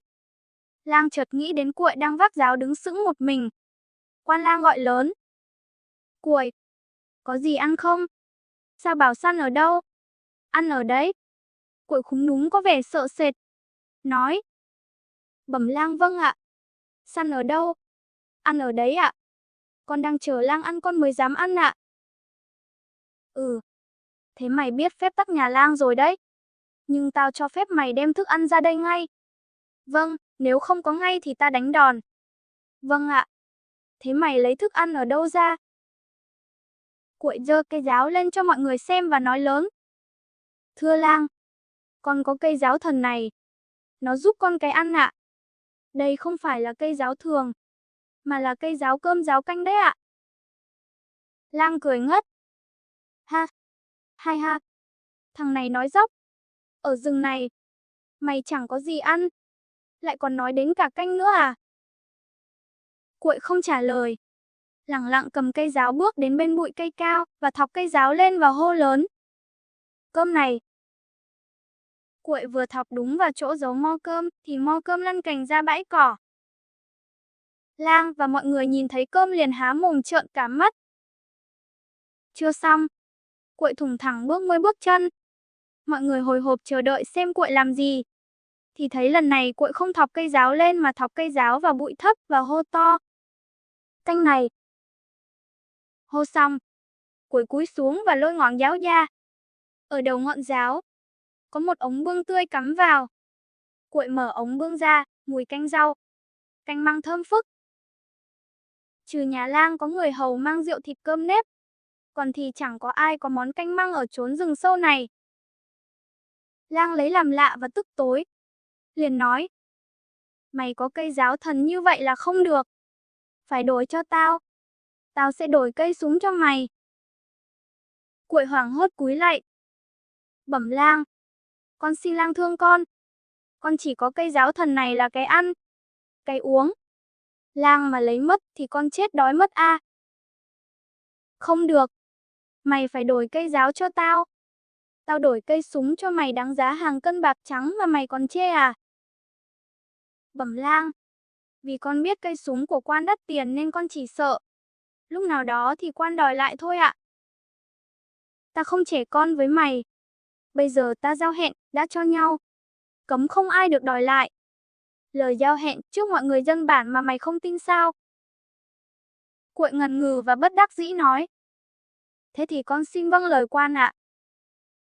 Quan Lang và Cuội cùng đổi cho nhau, Lang lấy được cây giáo. Còn Cuội thì được cây súng kíp báng gỗ mun đẹp tuyệt. 3 hôm sau nhà Lang lại đi săn. Lần này, Lang ra lệnh cho mọi người. Không cần ai đem cơm nước gì cả. Ta đã có cây giáo thần, giáo cơm, giáo gạo, giáo thịt, giáo rượu đây rồi. Hôm nay chúng ta đi thật xa. Thế là mọi người dùng kéo nhau đi săn. Đến lúc nghỉ trưa, ai cũng thấy đói dài ra cả. Lang hí hửng đem cây giáo thần ra và từ từ bước lại một bụi cây. Trước mắt chờ mong của mọi người. Lang thọc ngọn giáo vào bụi và hô lớn. Rượu nào? Hô xong, quan Lang cẩn thận rút từ từ cây giáo ra vì sợ chai rượu thần vỡ. Mũi giáo đã rút ra hết khỏi bụi cây rồi, mà chẳng thấy chai rượu nào cả. Tức mình quan cúi xuống chỗ bụi cây để nhìn. Chỉ thấy cái bụi cây bình thường. Ngoài ra chẳng có gì cả. Có tiếng người nhà Lang nhắc nhở. Hay Lang đừng đòi rượu vội. Cứ hãy đòi thịt. Đòi cơm ăn no đã. Lang nghe lời lại thọc vào bụi cây khác và hô. Thịt này. Cây giáo được rút ra và cũng chỉ thấy mũi giáo trơ trọi. Hay là Lang chỉ đòi cơm thôi. May ra thì được. Cơm này. Lang đành xuống giọng không dám đòi thịt. Đòi rượu nữa. Lang run run rút cây giáo từ từ ra khỏi bụi cây. Vẫn không có gì cả. Lang quay lại và hét lớn. Thằng Cuội, mày phải trả lại tao cây súng kíp đáng giá mấy cân bạc nén. Cây giáo của mày không phải giáo thần. Cuội bình thản nói. Bẩm Lang, đó là tại Lang không biết làm phép. Hay Lang đã làm cho nó hết phép đấy thôi. Và lại hôm trước, Lang đã giao hẹn trước mọi người không được đòi lại cơ mà. Lang ứ cổ không nói được câu nào. Câu chuyện, cưỡi dê nhanh hơn cưỡi ngựa. Hôm nay là ngày họp chợ ở dưới đồng. Chợ là nơi hội họp vui chơi và trao đổi mua bán hàng hóa. Nhất là chợ ở dưới nữa. Lang chuẩn bị đầy đủ hàng hóa và ăn mặc rất diện để đi chơi chợ. Lang cưỡi con ngựa hồng thon, khỏe, như mọi ngày đi xuống chợ. Vừa cưỡi ngựa ra đến đầu bản, thì Lang đã thấy Cuội đang đứng với một con dê. Lang giục ngựa phóng nhanh theo con đường dài và đi vội xuống chợ. Không ngờ, khi ngựa đến chỗ ngã ba cách xa bản hàng mấy cái quăng dao, thì đã thấy Cuội đang cưỡi trên lưng dê đứng ở đấy. Lang giục ngựa vội vã đi thẳng một mạch ra đường cái to. Vừa ra đến đường cái to, thì Lang lại thấy Cuội đã cưỡi dê đứng ở đấy rồi. Lúc này thì Lang không thể nhịn được nữa. Liền hỏi. Tại sao mày cứ đi trước tao là thế nào? Cuội cười. Chỉ vào con dê rồi nói. Lang cưỡi ngựa. Còn tôi thì cưỡi dê. Ngựa của Lang làm sao có thể chạy nhanh bằng dê của tôi được? Cưỡi dê mà lại nhanh hơn cưỡi ngựa à? Vâng. Lang không thấy con dê nó nhảy nhanh như gió đấy à? Lang tức mình nói. Mày không thể đi nhanh hơn tao được. Mày phải đổi con dê cho tao. Mà lấy con ngựa hồng này. Bẩm Lang. Con không thể chiều theo ý Lang được đâu ạ. Tại sao? Dê của con là dê quý. Con đổi làm sao được? Ngựa của tao là ngựa tốt. Ngựa sang. Mày phải đổi cho tao. Thôi, con xin lang để con đi xong chợ đã. Về nhà thì con xin đổi ngựa cho lang, nhưng không được đòi trả lại đấy. Được, tao không thèm đòi trả lại đâu mà sợ. Lang đi chợ xong, đợi Cuội đến nhà. Hai bên kỳ kéo mãi, Cuội mới chịu đổi con dê, lấy con ngựa của lang. Đến phiên chợ sau, lang bảo Cuội: "Hôm nay mày có đi chợ không?"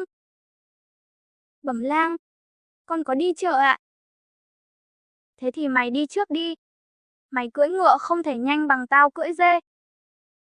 "Vâng ạ." Thế là Cuội cưỡi ngựa đi trước, còn lang thì ung dung cưỡi dê đi theo sau.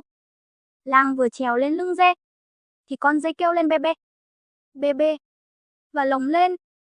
Lang ngã đánh oạch một cái như trời giáng. Quan lang chửi: "Tổ cha mày, cớ sao thằng Cuội nó cưỡi được mày mà mày lại vật ngã tao?" Người nhà thấy vậy vội xúm lại, kẻ giữ con dê, người đỡ lang lên lưng. Và lần này quả nhiên, con dê chịu đi được vài bước và lồng lên phi nhanh và hất lang ngã đâm đầu xuống đất. Máu đầu chảy ra lai láng nhưng may quá, không chết. Hôm sau lang đòi Cuội phải trả lại ngựa. Nhưng Cuội không nghe và nói, tại lang không biết cưỡi dê. Chứ có đúng là dê chạy nhanh hơn ngựa không? Có nhanh thì lang mới bị ngã như vậy chứ. Và lại lang đã hẹn là không được đòi trả lại kia mà. Lang lại một phen ấm ức. Quả là vì để chạy nhanh hơn ngựa nên mình ngã như vậy thôi. Lang có biết đâu, Cuội chưa bao giờ cưỡi dê cả. Cuội chỉ lừa cho quan lang cứ ung dung cưỡi ngựa đi đường vòng quanh đồi. Còn Cuội thì ôm con dê chạy tắt qua đồi thì đường chỉ ngắn một tẹo. Vì vậy lang đều thấy Cuội xuất hiện trước mình với con dê ở bên cạnh, mà không ngờ rằng Cuội lừa mình. Câu chuyện áo rách đầy tiền. Năm nay, nhà lang và mọi nhà cùng kéo nhau đi nộp thuế. Lang cho người xách một túi tiền đi theo. Có người đi nộp thuế vác nào túi nào bị. Nhưng Cuội thì chỉ mặc một cái áo rách tả, vá chằng vá chịt. Lang thấy lạ bèn hỏi: "Sao Cuội đi nộp thuế mà không đem theo tiền?" Cuội chỉ vào cái áo rách nói: "Chẳng cần, tôi có cái áo thần này rồi. Áo tiền áo bạc mà." Đến nơi nộp thuế, mọi người nhà lang đều đóng xong xuôi tử tế. Đến lượt Cuội đóng thuế. Cuội đứng giữa chiếu rồi cởi áo ra rồi rũ một cái. Thần tiên chưa? Tiền đồng rơi ra sung soảng. Quan đóng thuế đếm tiền của Cuội thấy chưa đủ liền nói: "Chưa đủ." Cuội lại bước vào chiếu và lại rũ áo. Thần tiên chưa? Lại sung soảng mấy đồng tiền rơi ra. Thế là đóng đủ thuế. Lang nhìn không chớp mắt và cảm thấy thèm quá. Lang nghĩ bụng, nếu mình có được cái áo tiền áo bạc này thì tha hồ đóng thuế. Chẳng lo gì cả. Nghĩ thế. Rồi lang đến gần Cuội. "Này Cuội, hãy đổi cái rách cho lang đi." Thế lang định đổi cái gì? Cuội hỏi. "Đổi cho cái áo của lang đang mặc đây." Bẩm lang, con không đời nào đổi cái áo để ra tiền ra bạc cho ai cả. Con mà đổi thì con nghèo rớt mùng tơi. Này, lang bảo thì phải nghe. Nhưng áo của con là áo rách vá chằng, vá chịt. Lang không nên đổi. Áo rách tao cũng lấy, cũng đổi. Nhưng rồi lang lại đòi lại cái áo đẹp của lang. Không, tao sẽ giao hẹn trước mặt mọi người là tao không đòi lại. Được chưa? Con cũng không được đòi lại cái áo rách cũ rũ ra tiền ra bạc. Giao hẹn xong, lang cởi áo ra trao cho Cuội. Còn Cuội thì cởi áo rách ra trao cho lang. Lang nhận được cái áo tiền áo bạc bèn cất giấu tận đáy hòm, vì sợ người nhà lấy mất của báu. Thời gian thấm thoát thoi đưa, lại đưa đến mùa đóng thuế năm sau. Lang lúc này mới lục cái áo thần để đến chỗ quan đóng thuế. Lòng lang vui vô hạn, vì lần này không phải xách túi tiền lớn đi theo. Đến lượt đóng thuế, lang trịnh trọng đứng giữa chiếu và rũ mạnh một cái. Miệng hô thần tiên chưa? Mọi người trố mắt nhìn, không thấy có đồng tiền, đồng bạc nào rơi ra cả. Lang toát mồ hôi hột, vội rũ mạnh một cái nữa. Vẫn chẳng có gì rơi ra cả. Người thu thuế sốt ruột, gắt lên: Cái ông này làm cái trò ma quỷ gì vậy? Hãy nộp tiền thuế mau lên. Lang cuống quá, tức mình xé mạnh cái áo rách. Bỗng một đồng tiền rơi ra chiếu. Mặt Lang vụt tươi lên. Lang kêu to. Bạc đấy. Vì Lang nhìn thấy hình đó mỏng và rơi to như tờ bạc giấy. Lang vội cầm tờ giấy lên thì than ôi, nó chính là một mụn vá bị rách toạc rơi ra mà thôi. Mọi người cười ồ lên, vẻ giễu cợt. Còn Lang có biết đâu được mẹo của Cuội là dắt tiền vào trong tất cả các miếng vá của tấm áo rách để lừa Lang đổi lấy cho mình tấm áo quý giá. Không ngờ, còn một đồng tiền dắt sót lại trong tấm áo đó từ năm trước. Vì vậy khi Lang xé mạnh tấm áo nên đồng tiền còn sót lại rơi ra làm cho Lang mừng. Hy vọng là áo thần lại tiếp tục nhả ra tiền ra bạc. Sự thực tấm áo rách chỉ là áo rách mà thôi. Vì lòng tham mà Lang bị mắc lừa. Câu chuyện, mất cả chì lẫn chài. Lang có một cái chài quăng cá rất tốt. Nhất là cái chài này có chì khá nặng. Một hôm, Lang đi ra bờ ao ở tận ngoài đồng. Cái ao này sâu lắm. Từ xa đã thấy Cuội đang nghiêng ngó chạy quanh bờ ao như săn đuổi một cái gì. Nên Lang vội rảo bước đến xem. Chéo ngược. Đột nhiên Lang thấy Cuội nằm xoài ra bờ ao và vỗ xuống nước, làm cho nước bắn tung tóe lên cả mặt. Lang chạy đến hỏi. Cuội làm gì thế? C á và NG. Cuội nói không ra hơi. Vì hoảng hốt và mệt nhọc. Nghe không rõ. Nên Lang hỏi lại. Cái gì? Lúc này, Cuội mới đứng lên phủi đất, xoa nước trên mặt và bắt đầu chối. Bẩm Lang. Không ạ. Không cái gì? Không. Mà sao mày lại chạy theo đuổi rối rít và định vô lấy? Bẩm Lang. Dạ con. Cá. Dạ không ạ. Cuội ấp a ấp úng trả lời vội bỏ đi. Lang tức quá. Túm lấy tay Cuội quát to. Nói ngay. Mày thấy cái con gì? Nói ngay. Không yên với tao. Mày lại định nói dối hả? Nói dối như Cuội. Cuội tái mét mặt và chắp tay mãi mới dám nói. Bẩm Lang. Con. Cá vàng ạ. Cá vàng à? Vâng. Con cá bằng vàng thật. To bằng bàn tay đấy ạ. Cá vàng to đến thế kia à? Bằng vàng thật chứ? Dạ vâng. Đúng là con cá bằng vàng thật. To bằng bàn tay. Nên con đi theo rình mãi đến lúc nó lượn vào sát bờ. Con vội lao xuống bắt. Thì nó quẫy đi mất. Thế thì mày phải để nó cho tao. Tao sẽ quăng cái chài to của tao là vớ được ngay. Lang bèn trở về nhà. Vác cái chài ra ao. Lang mắm môi. Mắm lợi quăng mạnh cái chài xuống nước. Nhìn cái chài ôm chụp xuống một vũng nước lớn. Mặt Lang hớn hở và ra sức kéo chài lên. Được khá nhiều cá. Nhưng chỉ toàn cá thường. Không có con cá vàng to như bàn tay đâu cả. Lang quẳng tất cả số cá thường xuống nước và lột quần dài để lội xuống ao mà ném chài ra xa giữa ao. Chài được kéo lên cũng chỉ thấy toàn cá thường. Lang lại lội ra xa. Nước đến nửa bụng và quăng mạnh cái chài. Cái chài vừa to vừa có chì nặng bị tung tuột khỏi tầm tay Lang. Bay ra xa và chìm nghỉm.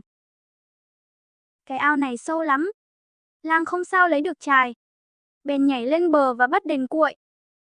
Tại mày bảo có cá vàng thật nên ta bị mất cả chài lẫn chì. Phải đền cho tao. Bẩm Lang. Đúng là có con cá vàng. Nhưng tại Lang không biết quăng chài nên mới mất cả chài lẫn chì đấy ạ. Nếu con quăng chài thì con mới chịu đền chứ. Ai làm người đó chịu ạ? Lang ứ cổ. Đành bỏ cái chài có chì tốt và nặng ra về. Định bụng sẽ sai người nhà ra lặn. Lấy về. Cuội cũng ra về. Nhưng đến tối hôm ấy, Cuội đã lặn xuống đáy ao và lôi được cái chài to, tốt của Lang lên và đem ra chợ bán.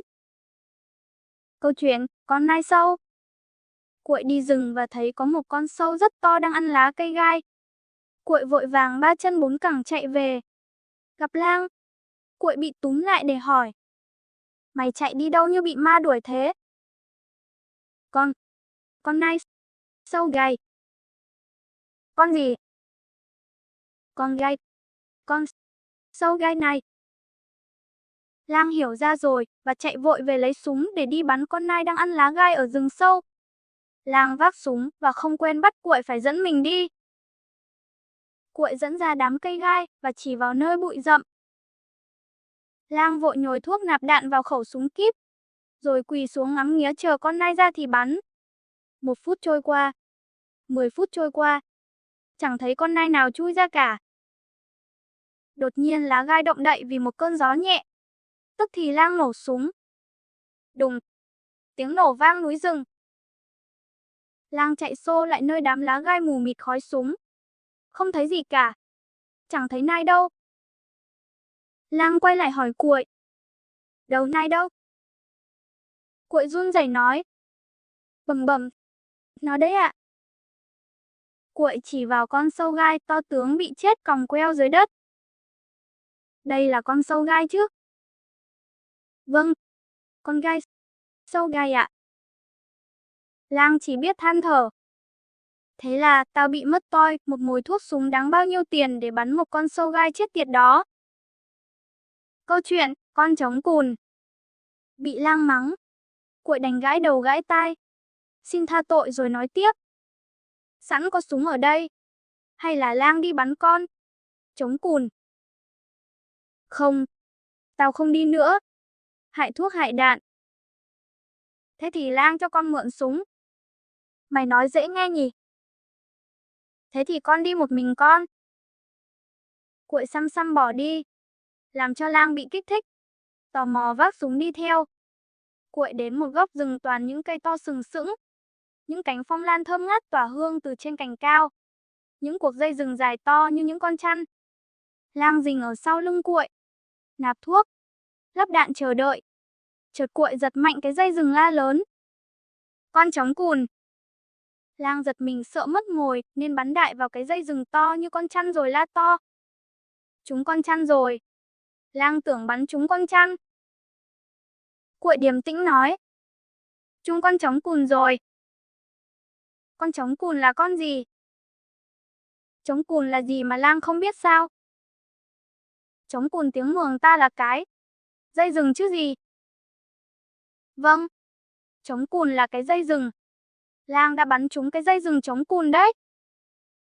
Câu chuyện, cứt chó đường. Cuội phải đến coi vườn cho nhà Lang. Lang ra nghiêm lệnh. Coi vườn phải giữ sạch sẽ. Nếu chó ỉa bậy, thì phải ăn. Cuội tức mình bèn lấy gạo nếp rang lên, rồi xay nhỏ đem trộn với mật đường cho vào ống nứa. Thụt ra thành thỏi dài trông giống như cứt chó. Cuội đem theo một con chó vào vườn. Sáng hôm sau, Lang ra vườn thấy có cứt chó.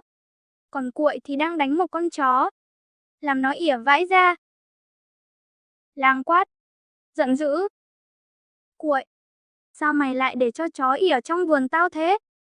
Muốn sống thì ăn đi. Không thì tao đánh cho nát thịt. Cuội vờ ra vẻ sợ hãi. Vâng vâng.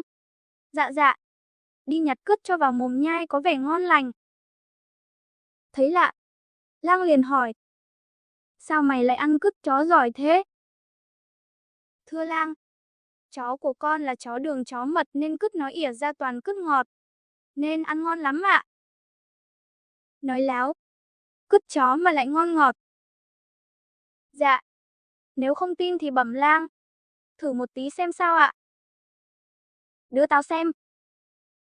Lang thận trọng ngửi. Rồi nói. Lạ thật. Cứt chó gì mà thơm thế? Lang ăn thử. Kêu lên. Ngon quá, ngọt quá.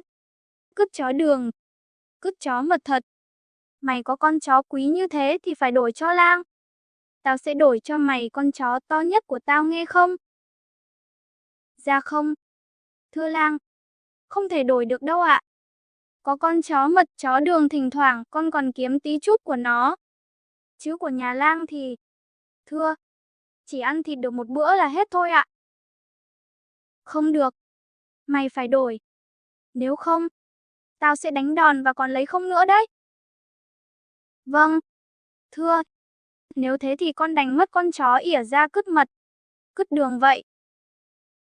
Lang hí hửng đem con chó to nhất ra đổi lấy con chó con ỉa ra cứt ngọt. Cuội dắt con chó to về nhà. rủ bạn bè chén một bữa no say. Còn Lang, sáng hôm sau ra lệnh người nhà quét sạch sân và sai đem con chó ra. Lang trịnh trọng quất cho nó một hồi. Con chó kêu ẳng một cái và cúp đuôi lại. Không thấy nói ỉa. Lang tức mình. Quật thật mạnh. Con chó kêu ẳng. Ẳng. Ẳng và phụt ra một dây cứt sậm màu mật đường trông rất đáng mê. Lang sung sướng nói. Có thế chứ. Đánh đau mới chịu ỉa ra cứt mật cứt đường nào. Cả nhà ta thử xem sao. Lang bốc lên. Vừa đưa lên mũi bỗng khạc nhổ và kêu lên. Cứt chó mật chó đường gì mà khắm thế này. Lang vừa nôn ọe, vừa khạc phì phì. Câu chuyện, chăn vịt trời. Lang đi ra ngoài đầm thì thấy Cuội đang ngồi bên bờ đầm. Bèn hỏi. Làm gì mà ngồi đấy hở Cuội? Cuội khúm núm trả lời. Thưa, bẩm, con đang chăn vịt ạ. Lang nhìn ra ngoài đầm. Trắng, xám, to nhỏ, đủ các loại vịt đang bơi lội. Trông hoa cả mắt. Vịt của mày à? Bao nhiêu con? Dạ thưa Lang, vịt con nuôi đã 6 tháng nay. Trên 2.000 con ạ. Nổi máu tham. Lang bèn dọa. Sao mày lại có quyền thả vịt vào đầm thuộc quyền của tao? Cuội sợ hãi. Cúm núm. Dạ. Thưa, con không biết đây là đầm lầy của nhà Lang, nên con chót dại. Không được. Phải bắt đền. Phải bán cho tao đàn vịt đó. Dạ thế thì gay lắm Lang ạ. Con chỉ chờ vỗ béo nửa tháng nữa thì đem bán để tậu trâu ạ. Trâu với bò gì? Mày dám thả vịt vào đầm của tao mà tao không bắt hết là may. Tao mua cho mày là phúc tổ nhà mày. Dạ thế thì Lang thương. Cho con được bao nhiêu ạ? 2.000 con thì tao trả 100 quan tiền. Dạ thưa Lang chỉ có 100 quan tiền thôi ư? 100 quan đã đủ để mua một con trâu đực to rồi. Dạ. Thưa Lang, nếu con đem ra chợ mà bán thì phải được 300 quan kia ạ. Ừ đúng. Nếu đem 2.000 con vịt ra chợ thì cũng được có khi hơn 300 quan kia ấy chứ. Nhưng tao đã tha cho mày cái tội dám chăn vịt vào đầm của tao rồi kia mà. Thế thì con xin vâng. Lang nói. 100 quan tiền bằng 10 đồng bạc trắng. Nói đoạn, móc túi đưa cho Cuội. Cuội nhăn nhó đếm 10 đồng bạc trắng và tiếc rẻ nhìn đàn vịt đang bơi đầy mặt đầm. Cuội dặn. Lang hãy để cho vịt ăn đến chiều tối hãy đuổi về. Lang ngồi xuống bờ đầm, ngắm nhìn đàn vịt bơi lội mà hởi lòng hởi dạ. Lang nghĩ, 2.000 con vịt này bỏ rẻ cũng 400 quan tiền. Theo thời giá hiện nay 400 quan tiền ngang với 40 đồng bạc trắng. Có lúc giá bạc trắng lại lên hay xuống. Nhưng tốt nhất là phải bán ngay. Giá bạc trắng đang thấp. Phải bán ngay. Huy. Chiều rồi. Lang men theo bờ đến gần phía đàn vịt đang bơi. Vớ cục đất ném ra ngoài đầm để đuổi đàn vịt trị giá mấy chục đồng bạc trắng. Bỗng Lang trợn mắt sừng sững. Đàn vịt bị ném đất vỗ cánh bay vù lên trời. Cả đám vịt biến thành một dải đen mờ dần trên nền trời chiều vàng thơ mộng của vùng núi đồi màu xanh. Câu chuyện, lấy trâu nhà Lang cho người nghèo. Cuội tìm đến ở chăn trâu cho một nhà Lang khác. Trâu nhiều. Hàng ngày Cuội phải đi chăn rất vất vả. Nhiều lần trâu bị lạc. Cuội phải lặn lội suốt đêm trong rừng để tìm. Trâu tuy nhiều nhưng hôm nào về, lão Lang cũng ra đếm rất kỹ. Cuội ghét lắm. Muốn trị cho lão ta một trận. Nhưng vẫn chưa có dịp. Một bữa nọ, vừa lùa trâu ra đến bìa rừng, Cuội bỗng chú ý đến một người rách rưới từ trong rừng chạy ra. Thấy Cuội, người đó vừa khóc vừa kể lể. Thì ra đó là một bác nông dân nghèo. Anh em bác ta dành dụm mãi mới tậu được con trâu cày. Không may chiều qua bị hổ vồ tha đi mất. Bác theo dấu đi tìm chỉ còn nhặt lại được mỗi cái đuôi. Cuội cầm chiếc đuôi trâu từ tay bác nông dân xem xét một lúc. Bỗng nghĩ ra một kế. Anh liền chọn trong đàn trâu của Lang một con to nhất, khỏe nhất đưa cho bác nông dân và bảo bác cứ dắt về. Xem như Cuội cho bác con trâu ấy. Bác nông dân vừa sợ, vừa mừng không dám nhận trâu. Vì biết đây không phải là trâu của Cuội.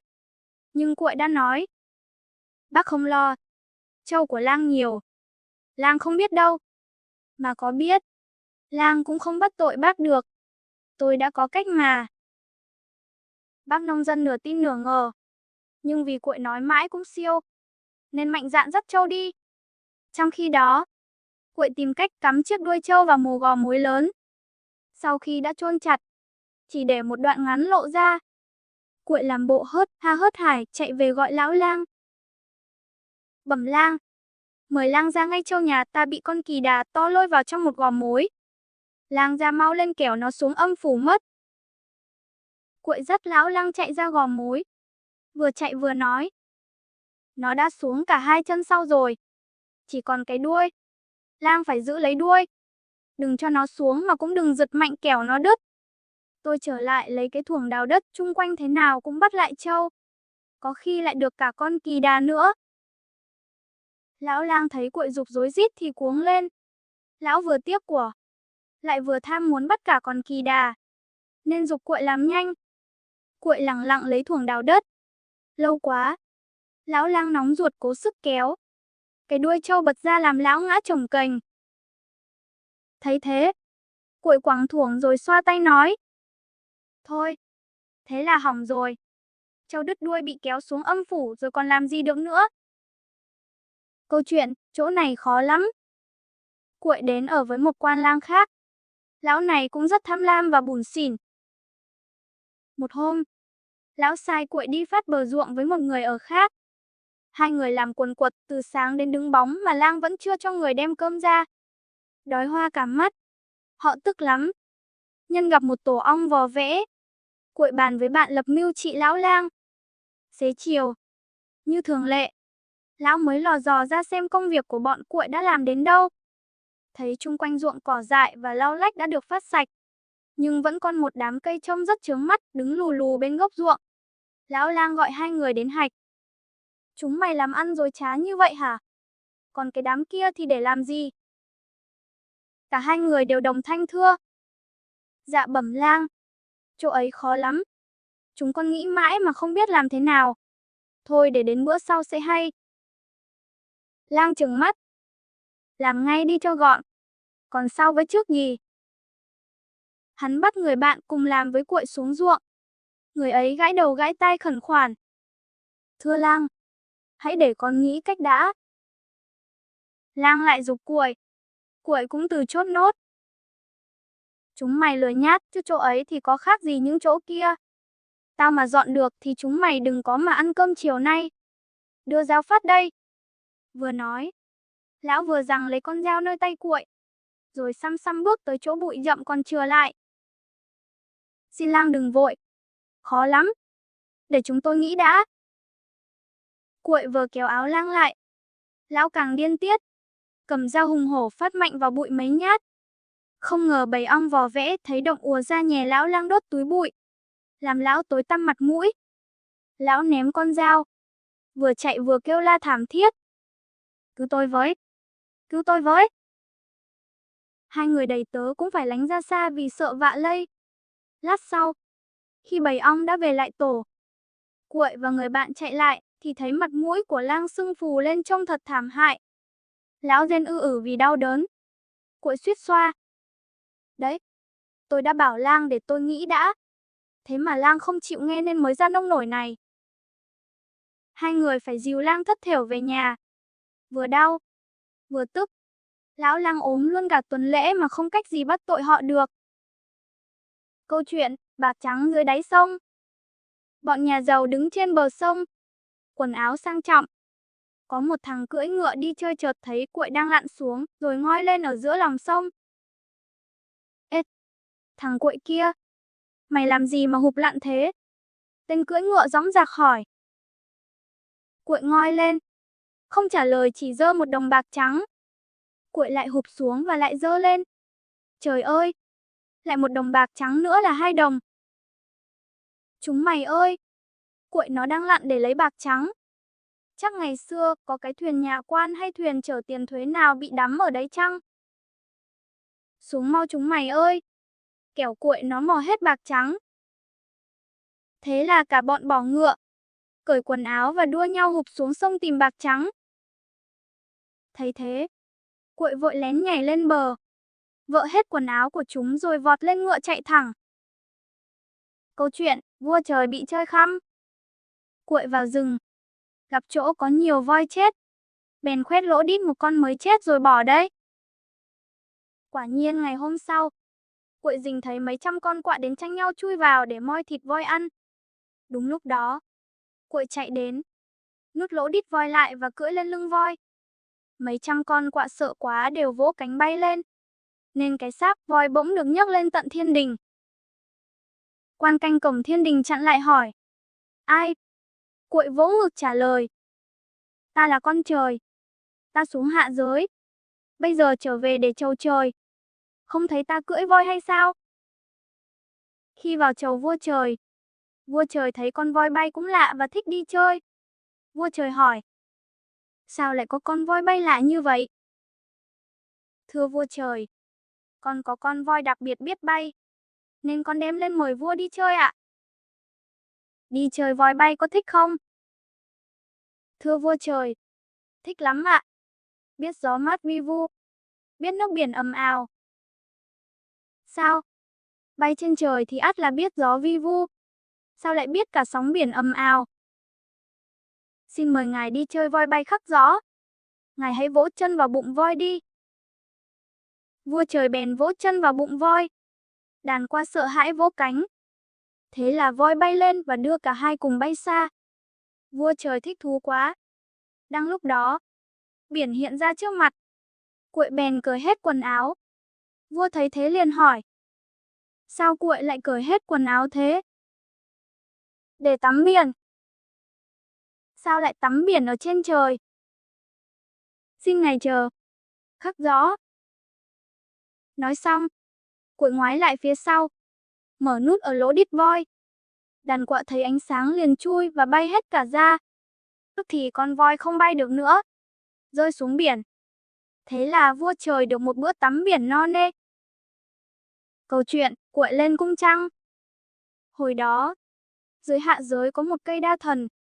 Cứ chặt đứt, nó lại liền lại. Cuội cũng chặt, nhưng không sao hạ được cây đa. Vì cây đa đổ rồi lại liền đứng lên. Có một người xui. Muốn không cho cây liền lại thì ghé cổ vào đó mà giữ. Cuội chặt cây đa ngã xong, liền ghé cổ vào đó rồi nằm ngủ thiếp đi lúc nào không hay. Không ngờ cây đa cứ liền lại gắn cả Cuội dính vào vỏ cây. Sau đó đa thần bay luôn lên mặt trăng. Thế là từ đó ở trên mặt trăng có bóng cây đa thần và dưới gốc cây đa luôn luôn có chú Cuội đang ngồi. Vì thế, dân gian có câu hát: Chú Cuội ngồi gốc cây đa, để trâu ăn lúa gọi cha ơi ơi. Cha thì cắt cỏ trên đồi, mẹ còn cưỡi ngựa đi mời quan lang. Các bạn thân mến, Book for Successful Life vừa gửi đến các bạn nội dung của phần 4 các câu chuyện dân gian. Xin hẹn gặp lại các bạn ở những câu chuyện tiếp theo. Đừng quên nhấn like và đăng ký kênh để nhận thêm nhiều cuốn sách, câu chuyện hay. Xin chào các bạn.